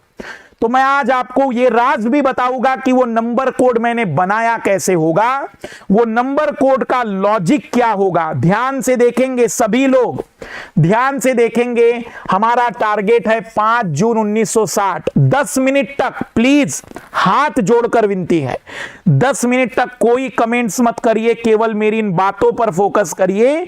जिंदगी में कुछ सीखे ना सीखे, किसी तारीख का दिन निकालना सिखा दूंगा मैं आप लोगों को। ध्यान से सुनना। अब इधर ध्यान देंगे आप लोग।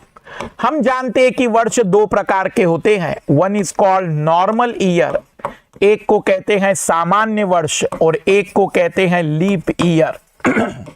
नॉर्मल ईयर के लिए आपको एक नंबर कोड दे रहा हूं मैं, रटा होना चाहिए 144025036 घबराए नहीं, चेहरे भयानक ना बनाइए। सर नंबर कोड है कि क्या दे रहे हैं आप, अभी याद करवाऊंगा मैं, अभी इसी समय। पर नंबर कोड रटा होना चाहिए भाई, इस कदर रटा होना चाहिए ना कि रात में 12 बजे उठाकर कोई पूछे कि बताओ नाम के अलावा क्या बता सकते हो, तो 14, 40, 250, 36, 146। उम्र के 80 साल में नाती पोती पूछे कि क्या दादा दादी कुछ धुंधला याद आ रहा है, 144025036 मैं तो कहूंगा कि यमलोक में यमराज पूछ ले, क्या पृथ्वी की कोई घटना याद है, धुंधली ही सही। 144025036 14, 40, 250, 36, 146 रटा होना चाहिए। ठीक है सर, वो तो आपको याद है, हम कैसे रटेंगे। इधर ध्यान देना, बता दे रहा हूं कि कैसे याद करना है, कैसे याद करना है।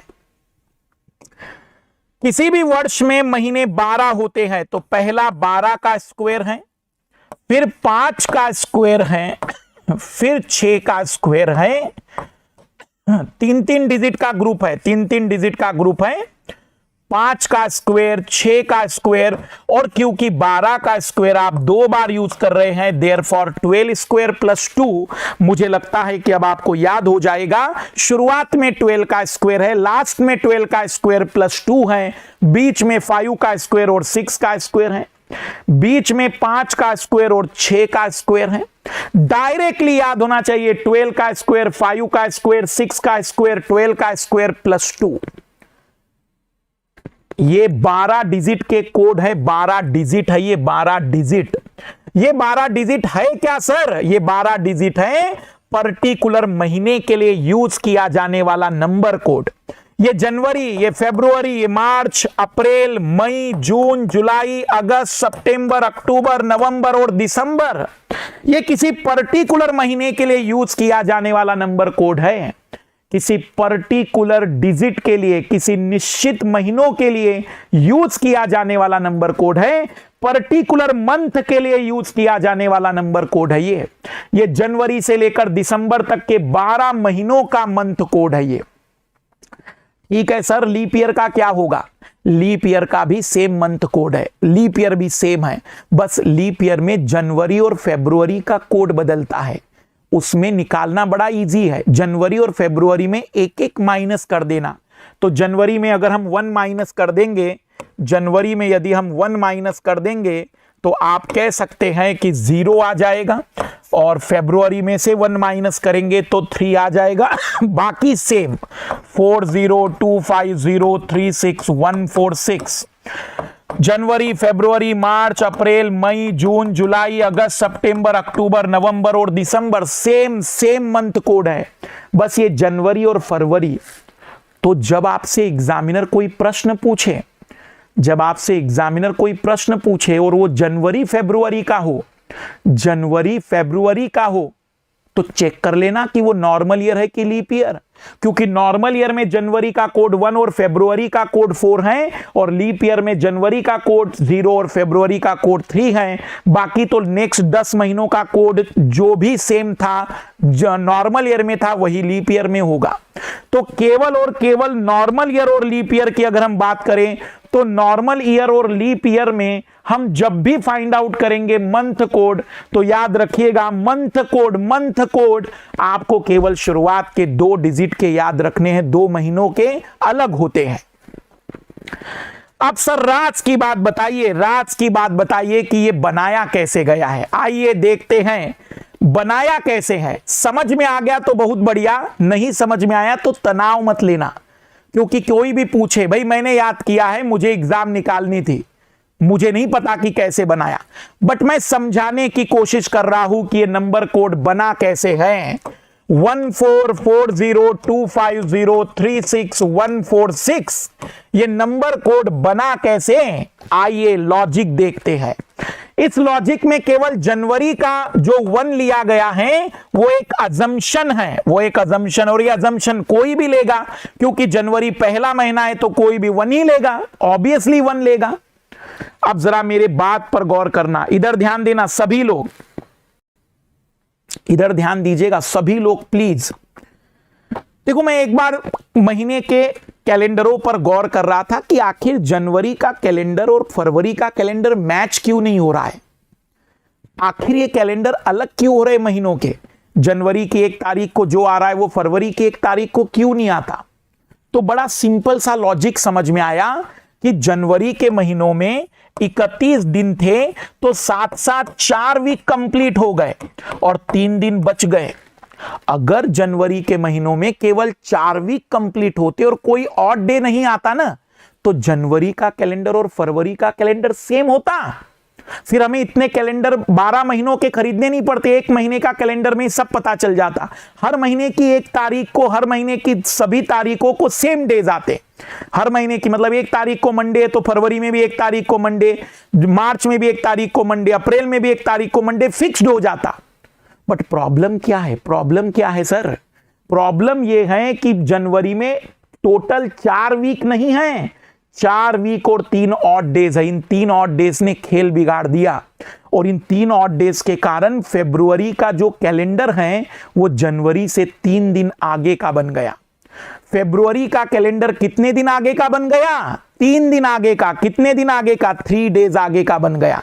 तो मेरे लाल लालियों, अगर जनवरी का कोड 1 या अज्यूम किया है तो फरवरी का कोड 3 दिन आगे का होगा, मतलब 4 का होगा। कुछ नहीं है ये कोड, ऑड डेज जोड़ रहा हूं मैं उस महीने के ऑड डेज, और अगले महीने का कोड बना देता हूं। जैसे फरवरी, नॉर्मल ईयर में फरवरी 28 दिन की होगी तो आप कहेंगे कि सर वहां तो कोई भी ऑड डे नहीं आया, तो इसीलिए तो लाल लालियो मैंने 0 जोड़कर फिर अगले महीने का कोड बना दिया।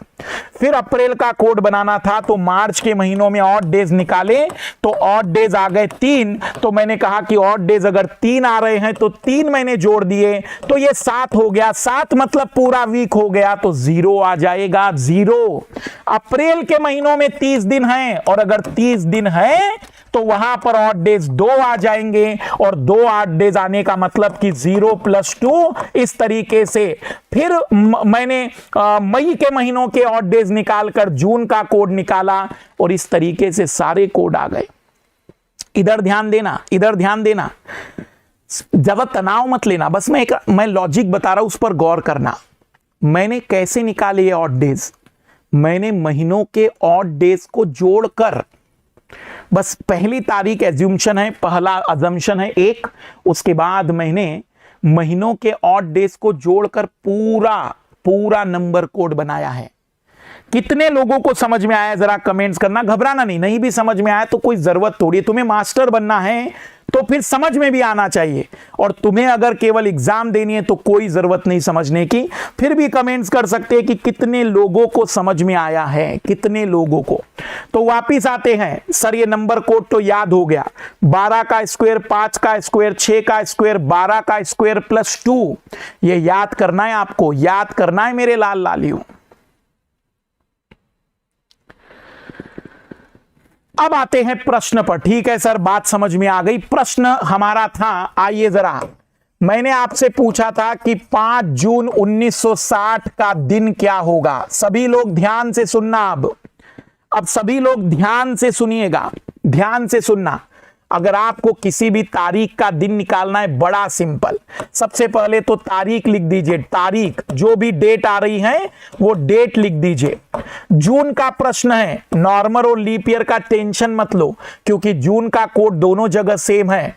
नॉर्मल ईयर का जो मंथ कोड था वह यही वाला था, 40, 14, 40, 250, 36, 146। तो जनवरी, फरवरी, मार्च, अप्रैल, मई और जून। लाल लालियो, जून का कोड क्या है? अब मंथ कोड लिखा जाएगा, मंथ कोड। ये मैंने मंथ कोड लिख दिया है। जैसे हम लोग लिखते नहीं तारीख फिर महीना फिर ईयर, तो वैसी तारीख लिखी, फिर महीने की जगह पर जून नहीं लिखना है। जून का कोड क्या है वो कोड बस इसी के लिए याद रखना है ताकि हम उस पर्टिकुलर मंथ का कोड लिख सके। हमें केवल इसी के लिए इस कोड को याद रखना है। तो हमने महीने का कोड लिख दिया, लास्ट के 2 डिजिट लिख दिए, लास्ट के 2 डिजिट लिख दिए, लास्ट के 2 डिजिट 4 से कितनी बार डिवाइड हुए हैं? Last 2 digit of the year, किसी भी वर्ष के लास्ट 2 डिजिट। जैसे 2022 होता तो 22 लिख देते, 2004 होता तो 04 लिख देते, 2001 होता तो 01 लिख देते, 2000 होता तो 00 लिख देते। लास्ट के 2 डिजिट लिखने हैं हमें। सर ये 4 से क्यों डिवाइड कर रहे हैं आप? 4 से क्यों डिवाइड कर रहे हैं? भाई साहब, हमें चेक करना पड़ता है कि कितनी बार लीप ईयर आए हैं। महोदय बताना पड़ेगा ना कि अभी तक कितनी बार लीप ईयर आ चुके, क्योंकि लीप ईयर ने एक एक दिन एक्स्ट्रा जोड़ा होता है। तो हमें 4 से डिवाइड करके देखना पड़ता है कि कितनी बार लीप ईयर आ गए। तो ये नंबर ऑफ लीप ईयर आ गए, इन सबको जोड़ दो। तारीख लिखना है, मंथ कोड लिखना है, ईयर लिखना है और नंबर ऑफ लीप ईयर लिखने हैं। लीप ईयर सबको जोड़ना है, सबको जोड़ देना है। तो ये आपका आ जाएगा 85। 85 निकालिए odd days, find out the odd days. Sir odd days तो निकालना आपने सिखा दिया। 7 से डिवाइड करिए, 7 से डिवाइड करिए ऑड डेज के लिए, क्योंकि सप्ताह में 7 दिन होते हैं।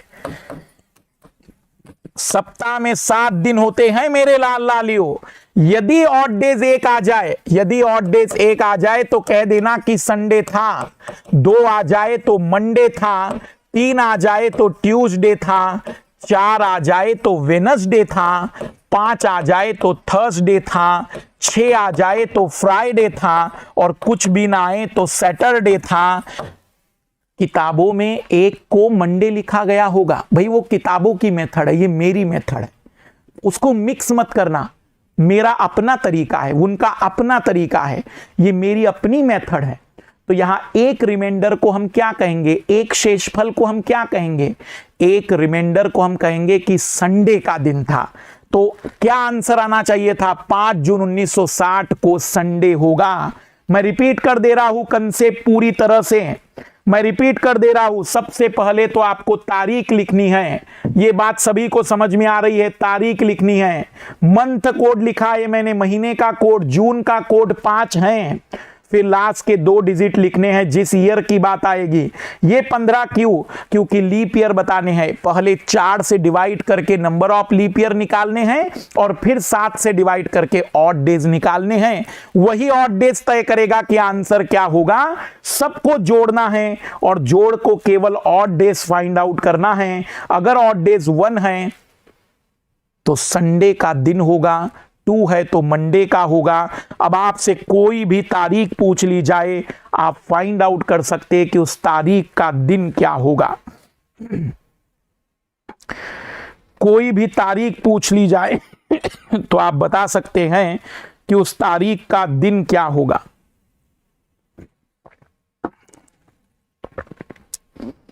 उस तारीख का दिन क्या होगा। एक बार मुझे थंब दिखा दीजिए, कितने लोगों को मेरी बात समझ में आ गई है। कितने लोगों को बात पूरी तरह से क्लियर है कि सर बिल्कुल पूरी तरह से बात समझ में आ गई है। और कोई भी डाउट हो तो कमेंट्स कर दीजिएगा अभी।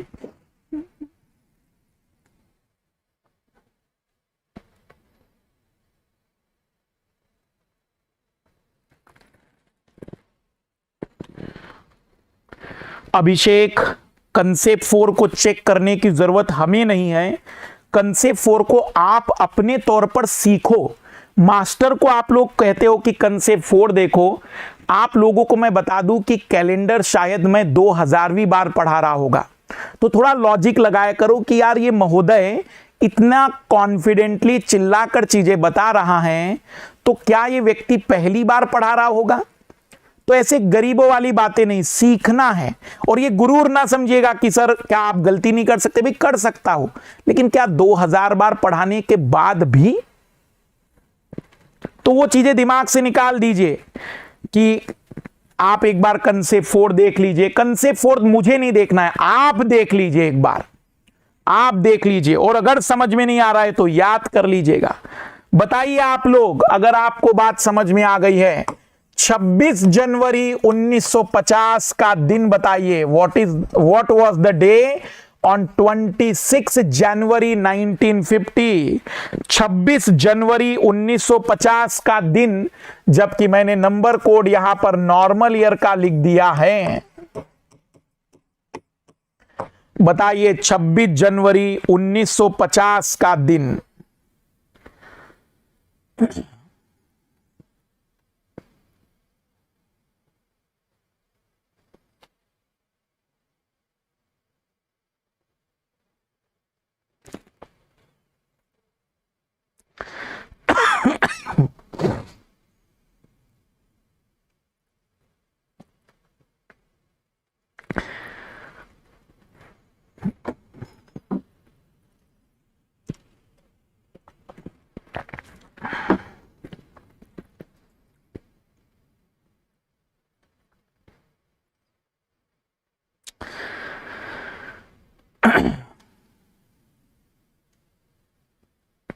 बहुत ही बढ़िया, कई लोगों के आंसर थर्सडे आ रहे हैं। बिल्कुल, मतलब मजा आना चाहिए।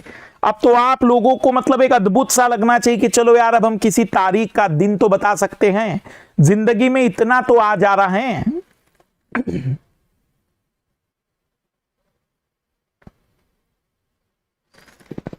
इधर ध्यान दीजिएगा सभी लोग, इधर ध्यान दीजिएगा। सबसे पहले आप लिखेंगे 26 डेट, जनवरी का कोड 1 है, 1 लिख दीजिए। लास्ट के 2 डिजिट लिख दीजिए। लास्ट के 2 डिजिट 4 से कंप्लीटली देखिए, दशमलव नहीं, कंप्लीटली 12 बार आप कहेंगे कि 6 and 2 9, 5 2 7 8 89 को ऑड डेज फाइंड आउट करना है। 7 से डिवाइड कर दिया महोदय, तो 7 से डिवाइड करने पर 5 शेषफल आया। और यदि 1 आता तो संडे होता, 2 आता तो मंडे होता, 3 आता तो ट्यूसडे होता, 4 आता तो वेडनेसडे होता, 5 है तो थर्सडे, 6 पर फ्राइडे और कुछ नहीं तो सैटरडे। हम कहेंगे कि आंसर आएगा थर्सडे, बृहस्पतिवार। आंसर आएगा थर्सडे। अभी प्रैक्टिस करते हैं, एक और प्रैक्टिस, एक और प्रैक्टिस, ध्यान से सुनना। अभी एक और प्रैक्टिस पर बातचीत कर लेते हैं, ध्यान से सुनिएगा सभी लोग, बताइए।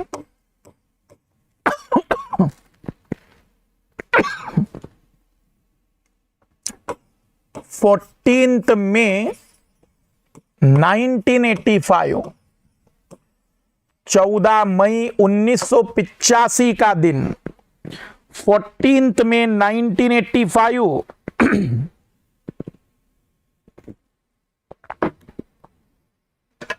14 मई 1985।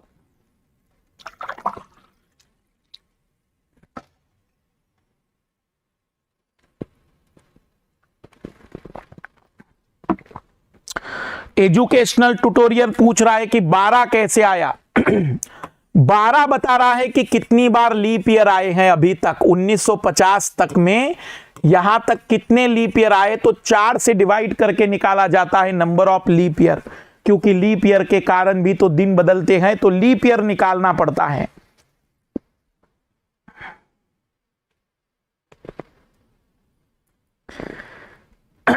बताते चलिए लीप ईयर।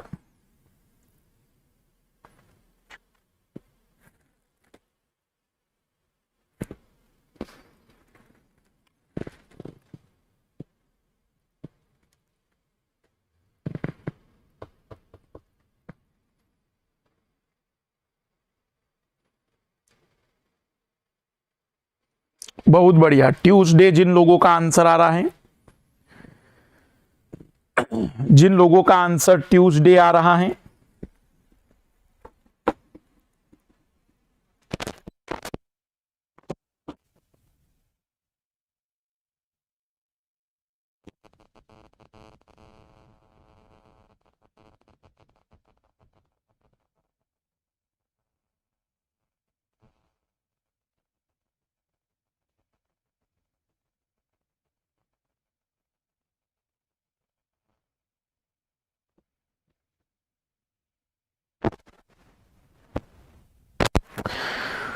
ट्यूसडे जिन लोगों का आंसर आया है बिल्कुल सही हल कर रहे हैं, जिन लोगों का ट्यूसडे आया है।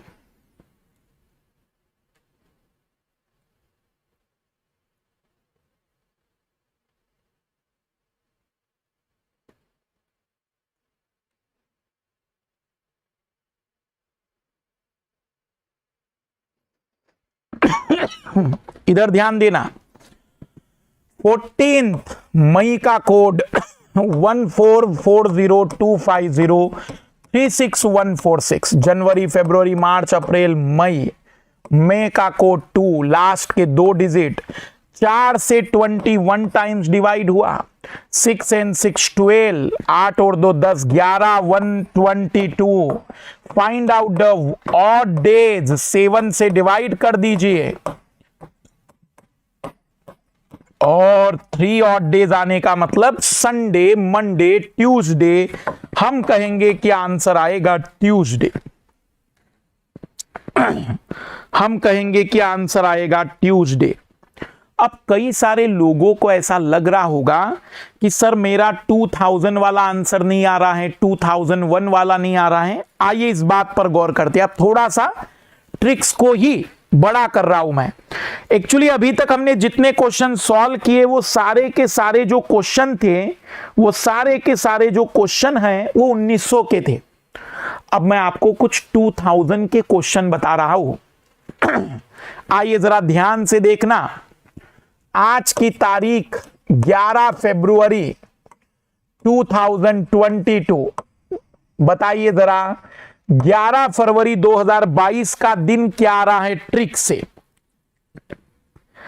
11 फरवरी 2022 आज की तारीख का दिन मेथड से निकालना, मेथड से निकालना कि क्या आ रहा है,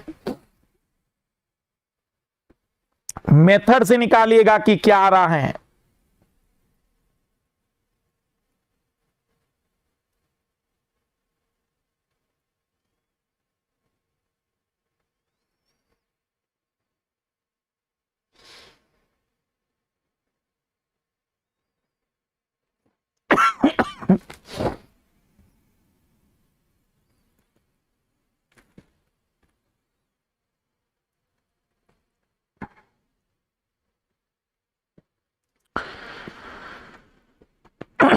कई सारे लोग फ्राइडे बता रहे हैं। जो लोग फ्राइडे बता रहे हैं वो नकलची हैं।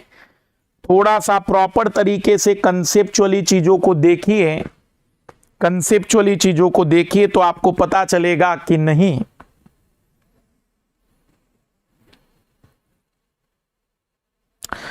सैटरडे आंसर आया होगा, सैटरडे आंसर आया होगा, बिल्कुल सैटरडे आंसर आया होगा। पर सर आज तो सैटरडे नहीं है, कोई बात नहीं, अभी हम उस कंसेप्ट को पूरा सेट कर लेते हैं। एक्चुअली ये जो नंबर कोड बनाया जाता है ना, मंथ कोड, ये हर सेंचुरी का बनाया जाता है। तो सर क्या आप एक और नंबर कोड याद करेंगे? नहीं भाई, वही नंबर कोड याद रखेंगे 144025036146। बट सेंचुरी के कारण जब 100 दिन 100 ईयर कंप्लीट होते हैं तो कुछ ऑड डेज आ जाते हैं, उसको याद कर लेते हैं।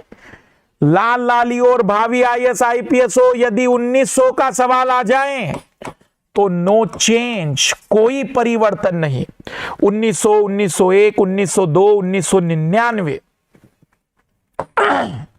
लेकिन यदि प्रश्न 2000 का आ जाए, 2000, 2001, 2002, 2003, 2004, तो आपको अपनी मर्जी से +6 जोड़ना है एक्स्ट्रा। जो सबको जोड़ते थे ना, सबको जोड़ते थे, उसमें अगर 2100 का प्रश्न आ जाए, 2101, 2102, 2199 तक, तो +4।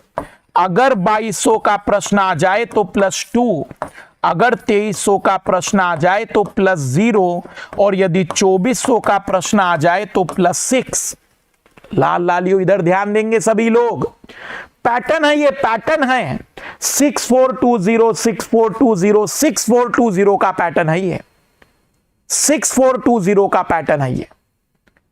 यही पैटर्न ऊपर भी लागू होगा। अगर 1800 का प्रश्न आ जाए देन +2, 1700 का आ जाए तो +4, 1600 का आ जाए तो +6, 1500 का आ जाए तो +0। 6420, 6420, 6420 ये पैटर्न है। कितना भी पीछे और कितना भी आगे जाए, 6420 का पैटर्न है ये। अगर एक समझदार एग्जामिनर है, जनरली मुझे नहीं लगता है कि एग्जामिनर अगर थोड़ा सा भी दिमाग रखता है तो वो 3 वर्षों के अलावा शायद ही कोई प्रश्न आपसे पूछे। तो इतना जरूर याद रखना कि 1900 में कोई चेंज नहीं, 2000 के क्वेश्चन में एक्स्ट्रा +6 जोड़ना है। जी हां, एक्स्ट्रा +6 जोड़ना है। और 1800 के प्रश्न में एक्स्ट्रा +2 जोड़ना है। ये जरूर याद रख लेना, ये जरूर याद रख लेना। आइए देखते हैं सही है हमारी मेथड या गलत है। आज का तारीख का दिन निकाल देते तो 11 फरवरी का कोड नॉर्मल ईयर में 4 होता है। लास्ट के 2 डिजिट 4 से सर 5 बार डिवाइड हुआ तो 5, 4 और 2 6 और 6 12, 2 और 1 3 42। बट +6 सर ये 6 क्यों जोड़ा? क्योंकि मेरे भावी IAS IPS उसमें 6 जोड़ना है। अगर 2000 का क्वेश्चन है तो 48 7 से डिवाइड किया और रिमाइंडर 6 आया। 6 रिमाइंडर आने का मतलब Sunday, Monday, Tuesday, Wednesday, Thursday और फ्राइडे। मैं दावे के साथ कह सकता हूं कि आज का दिन फ्राइडे ही होगा। मैं दावे के साथ कह सकता हूं कि आज का दिन फ्राइडे होगा। अब आप लोग अपने जितने बर्थ डेट होंगे, जितने भी आपकी जन्म तारीखें होगी, सब निकल कर आ जाएगी। एक मेरा लाल विकास मास्टर पढ़ा रहा है, मास्टर कोई सवाल कर रहा है। अरे लाल अब खुद हल करना, 1 फरवरी 2002 का दिन कौन सा होगा अब निकाल कर देखना मेरे लाल। अब तो सब पता चल गया कि अभी भी मास्टर को ही कहेगा कि आप ही हल कर दो, मैं तो एग्जाम देने जाऊंगा नहीं।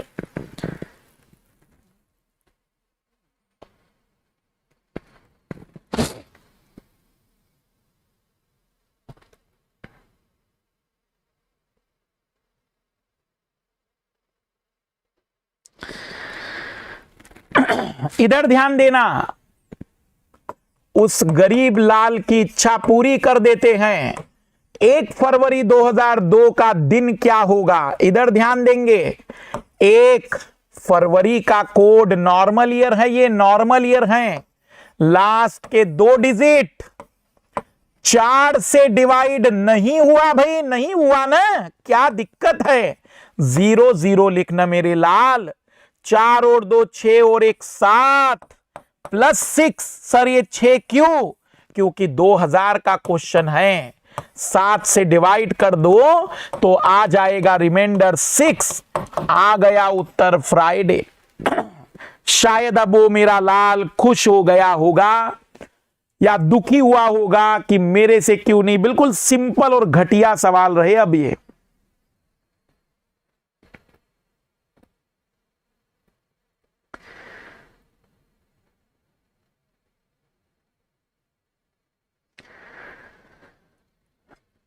फ्राइडे आंसर आना चाहिए। आप लोग बताइए, जब आजादी के 100 साल होंगे 15 अगस्त 2047 मोदी जी का नया भारत शुरू होगा। वहां से मोदी जी का नया भारत शुरू होगा। उस तारीख का दिन क्या होगा 15 अगस्त 2047 को।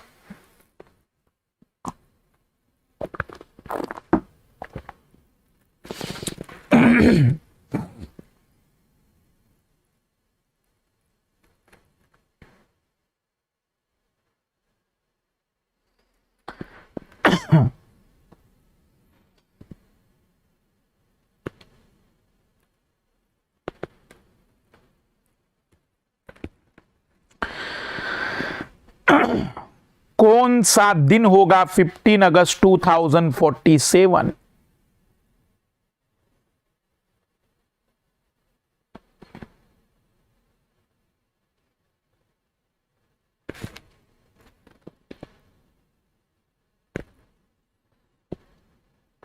स्पीड से निकालिए अब तो।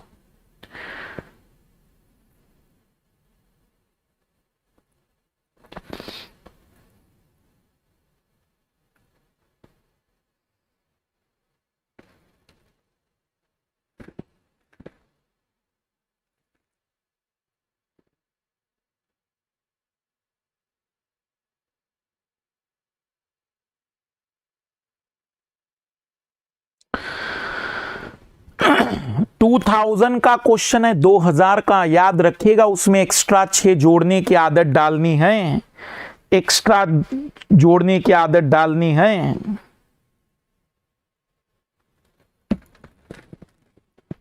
इधर ध्यान देंगे। सबसे पहले 15 अगस्त का कोड 3 आया होगा, 314402503। जनवरी, फरवरी, मार्च, अप्रैल, मई, जून, जुलाई, अगस्त, लास्ट के 2 डिजिट 4 से 11 टाइम्स डिवाइड हुआ होगा। 5 and 3 8 and 7 15 76 आया होगा, बट उसमें एक्स्ट्रा 6 जोड़ना है। सर ये एक्स्ट्रा 6 क्यों, क्योंकि 2000 का क्वेश्चन है मेरे प्यारे लाल और लाली। 82 7 से डिवाइड करके देख लो, 7 से डिवाइड करके देख लो। 5 शेषफल आने का मतलब 82, 5 शेषफल आने का मतलब थर्सडे होगा, बृहस्पतिवार होगा, वीरवार होगा, गुरुवार होगा।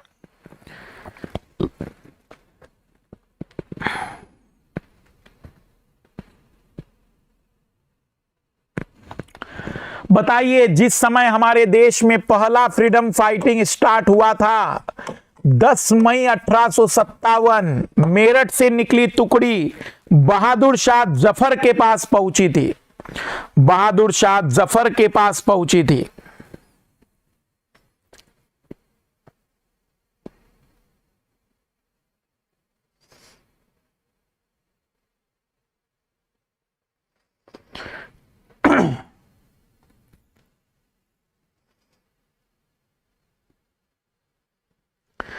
दस मई 1857 का दिन क्या होगा?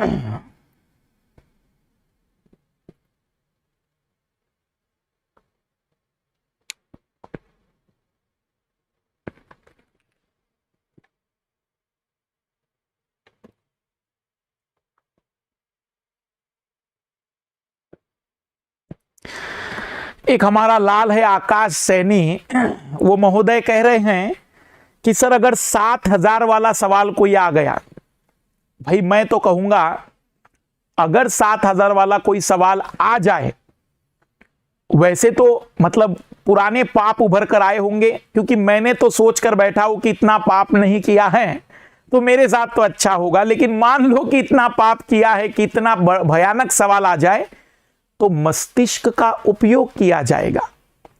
1900 को 400 से डिवाइड करो तो 300 शेषफल आया, तो वहां पर कोई चेंज नहीं था। 2000 कंप्लीट 400 से डिवाइड हुआ तो 6 जोड़ना था। देख लो 7400 से पूरा डिवाइड हो रहा हो तो 6 जोड़ देना।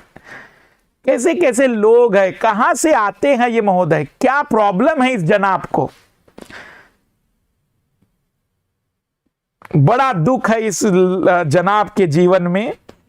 अजीबो गरीब क्यों सोचते हो? यही तुम्हारी सोच तुम्हें गणित और रीजनिंग आने में रोक दे रही है।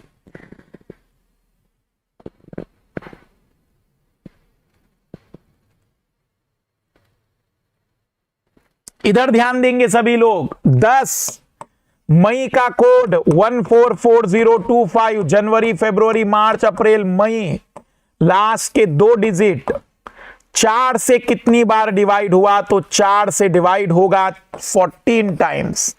7 और 4 11 और 2 13, 5 और 2 7 और 1 8, 83 प्लस 2। सर ये प्लस 2 क्यों? क्योंकि 1800 के सवाल में प्लस 2 करना बताया था। अब ऑड डेज निकाल देते हैं तो 7 से डिवाइड कर दिया, और 7 से डिवाइड करने पर शेषफल 1 आने का मतलब संडे था।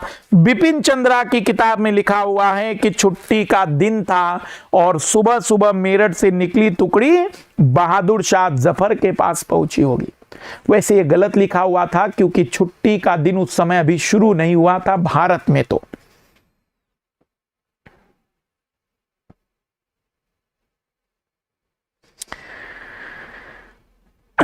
हमारी किताब में ये कंसेप्ट अलग होगा, क्योंकि कंसेप्ट एक्चुअल में ट्रिक्स तो सब जगह थोड़ी बताई जाएगी।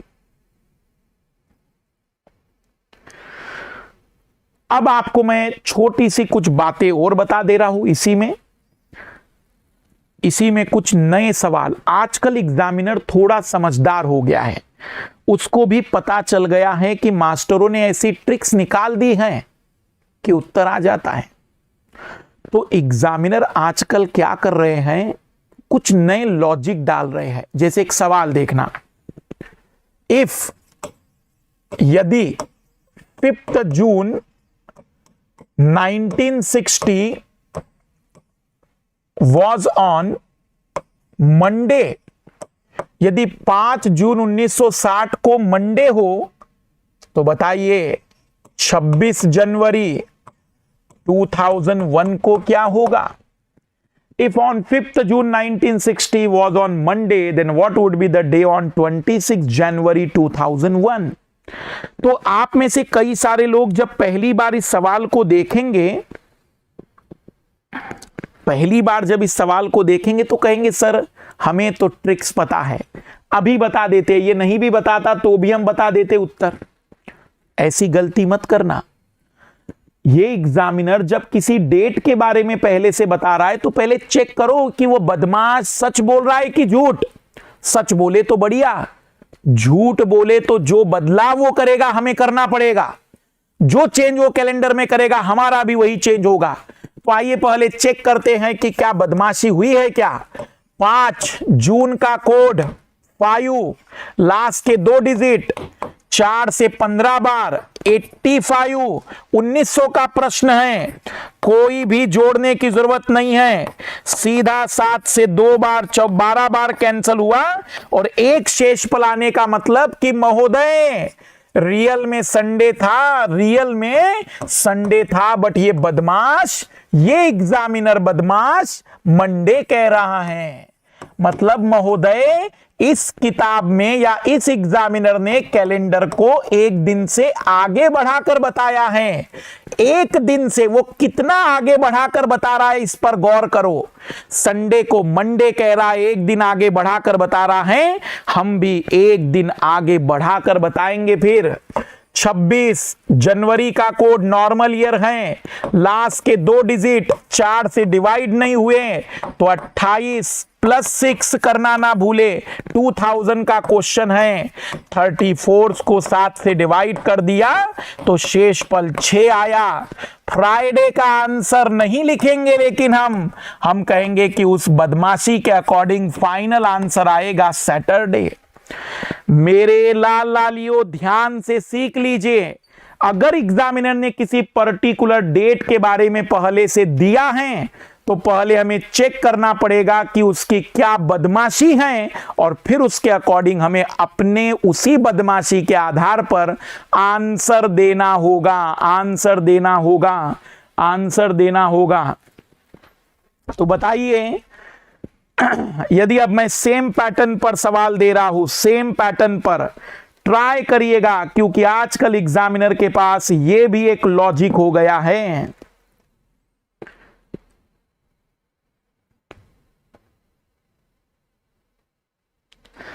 विकास मेरा लाल कह रहा है कि एग्जामिनर बदमाश क्यों लग रहा है, क्योंकि एग्जामिनर आपको अपने चक्रव्यूह में फंसाना चाहता है। एक साधारण सा व्यक्ति एक साधारण से व्यक्ति को चक्रव्यूह में कैसे फंसा सकता है? मैंने कभी फंसाया तुम लोगों को? एग्जामिनर फंसाने की कोशिश कर रहा है, इसलिए वो बदमाश है, इसलिए ध्यान देते चलिएगा। इधर गौर करना प्लीज, एक सवाल आपको सॉल्व करना है। 5 जनवरी 1995 को सैटरडे था, तो बताइए 15 अगस्त ले लेते इस बार, 15 अगस्त 15 अगस्त 2020 को क्या होगा?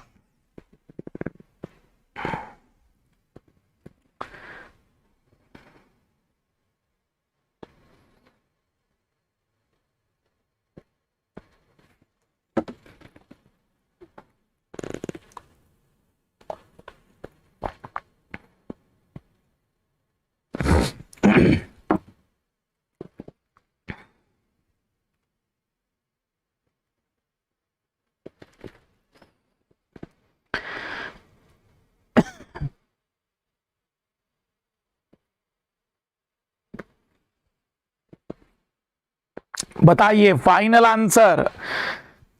स्पीड से करते चलिए क्वेश्चंस को।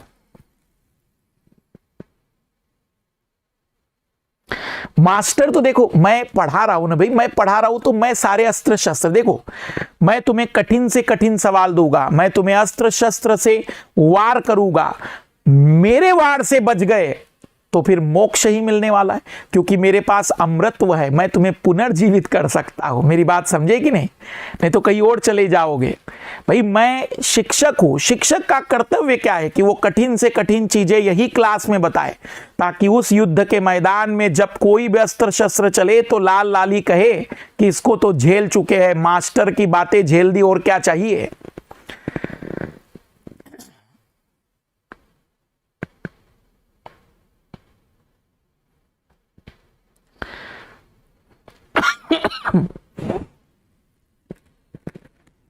इस पर गौर करिएगा। अब 5 जनवरी का कोड नॉर्मल ईयर है, लास्ट के 2 डिजिट 4 से कितनी बार डिवाइड हुआ, तो 23 टाइम्स।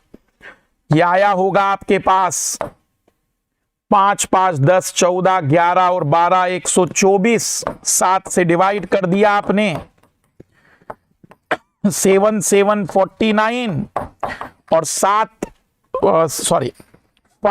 5 रिमाइंडर आने का मतलब थर्सडे था उस दिन, पर according to this examiner Saturday था, मतलब कैलेंडर 2 दिन से चेंज हुआ है। तो अगस्त का कोड लास्ट के 2 डिजिट 5 और 5 10 और 3 13, यह आ जाएगा 43 प्लस 6 क्यों 2000 का क्वेश्चन है। 49 7 से डिवाइड कर दिया तो 4900, मतलब रियल में सैटरडे था लेकिन 2 दिन आगे चेंज करते हुए फाइनल आंसर आएगा मंडे। फाइनल आंसर आना चाहिए था मंडे। बहुत ही बढ़िया जिन लोगों ने भी आंसर निकाला। आज का आखिरी कंसेप्ट देख रहे हैं अब हम लोग। ये जो मैंने नंबर कोड बताया ना, ये नंबर कोड केवल नंबर कोड नहीं है, ये बहुत कुछ बता सकता है। लिखना कंसेप्ट 6वां, कंसेप्ट 6 लिखना। कंसेप्ट के बेसिस पर, क्वेश्चन के बेसिस पर कंसेप्ट समझा रहा हूं। इन the normal year which 2 month have same calendar. सामान्य वर्ष में किन 2 महीनों के कैलेंडर समान होते हैं। इन the normal year which 2 month have same calendar. सामान्य वर्ष में किन 2 महीनों का कैलेंडर समान होता है। ऑप्शन दे रहा हूं मैं, ऑप्शन जनवरी और दिसंबर का, जून और जुलाई का, जुलाई और अगस्त का, सितंबर और दिसंबर का। विच 2 मंथ हैव सेम कैलेंडर। सामान्य वर्ष में किन 2 महीनों का कैलेंडर समान होता है। इन the normal year which 2 month have same calendar. Same calendar मैं जो ऑप्शन दे रहा हूं उसी में बताइए मुझे।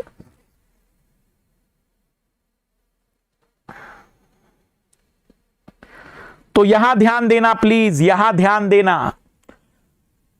आप में से कई लोग जनवरी दिसंबर कह रहे हैं। भाई मैंने जनवरी दिसंबर सेम नहीं कहा था, मैंने कहा था 1 जनवरी और 31 दिसंबर सेम होते हैं।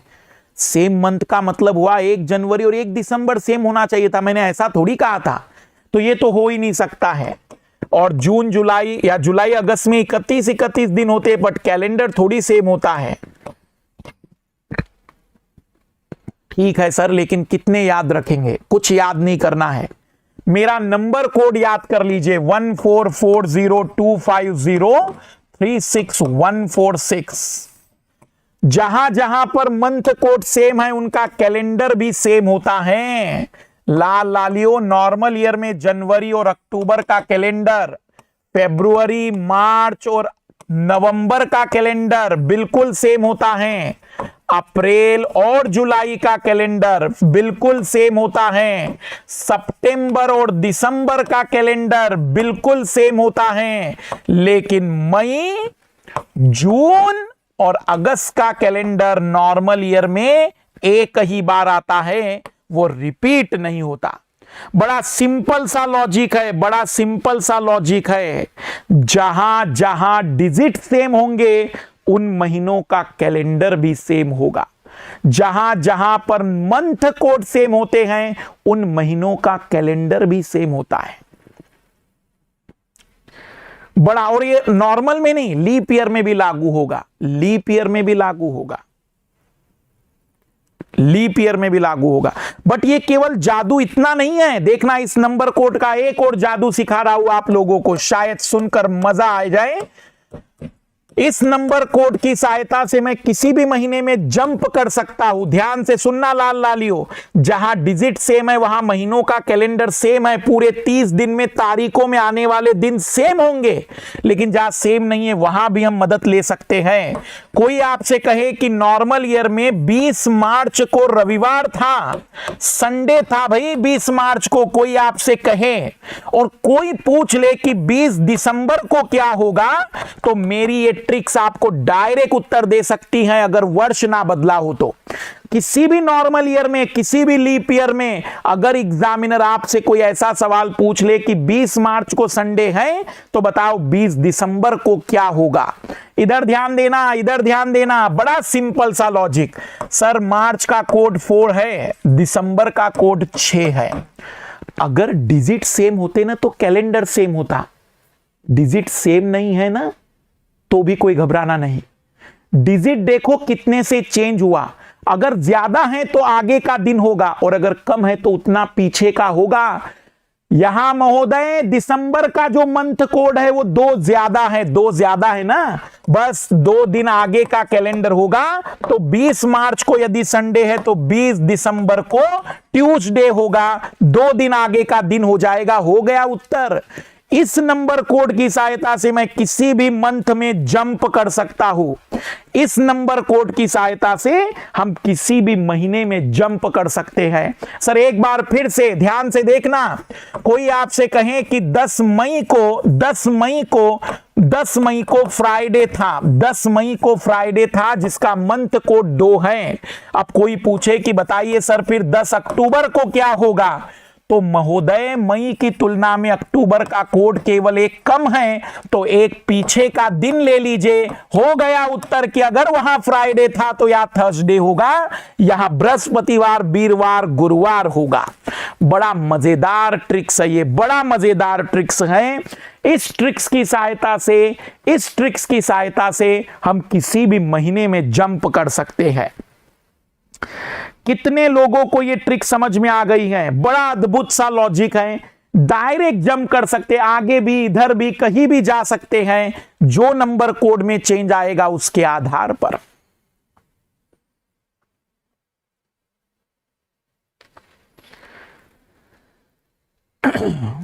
बस अब एक छोटा सा कंसेप्ट है ईयर के रिपीटेशन का खत्म करने से पहले उसे भी खत्म कर देते हैं।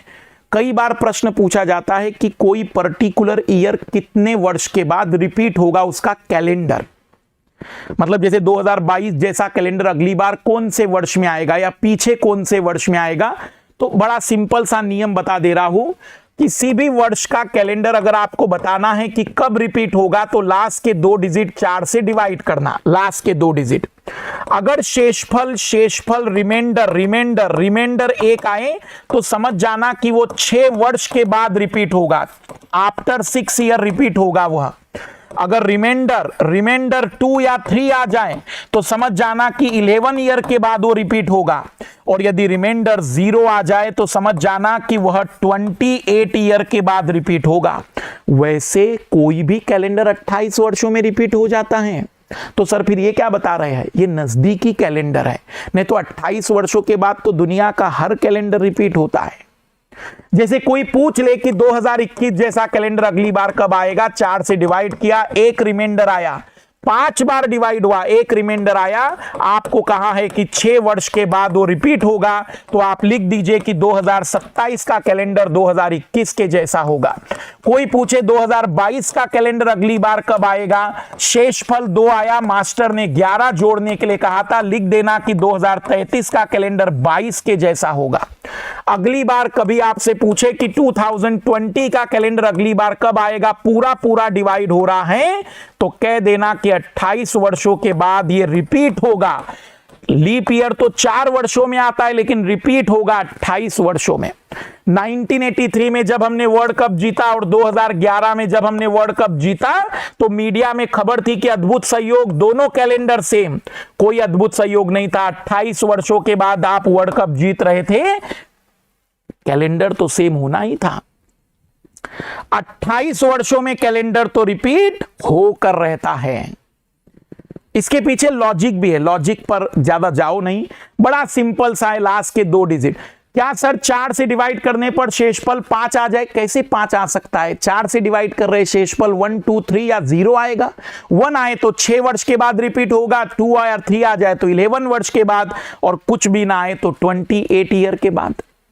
और जनरली इस दुनिया का कोई भी कैलेंडर 28 वर्षों के बाद रिपीट होता है। तो इसी के साथ कैलेंडर नाम का ये चैप्टर खत्म होता है। प्रैक्टिस करते चलिएगा, सभी लोग प्रैक्टिस करते चलिएगा। नेक्स्ट क्लास में हम देखेंगे दूसरा टॉपिक और उसे भी पूरा कवर करेंगे। क्वेश्चन भी देखते चलिएगा। सभी को बेस्ट ऑफ लक।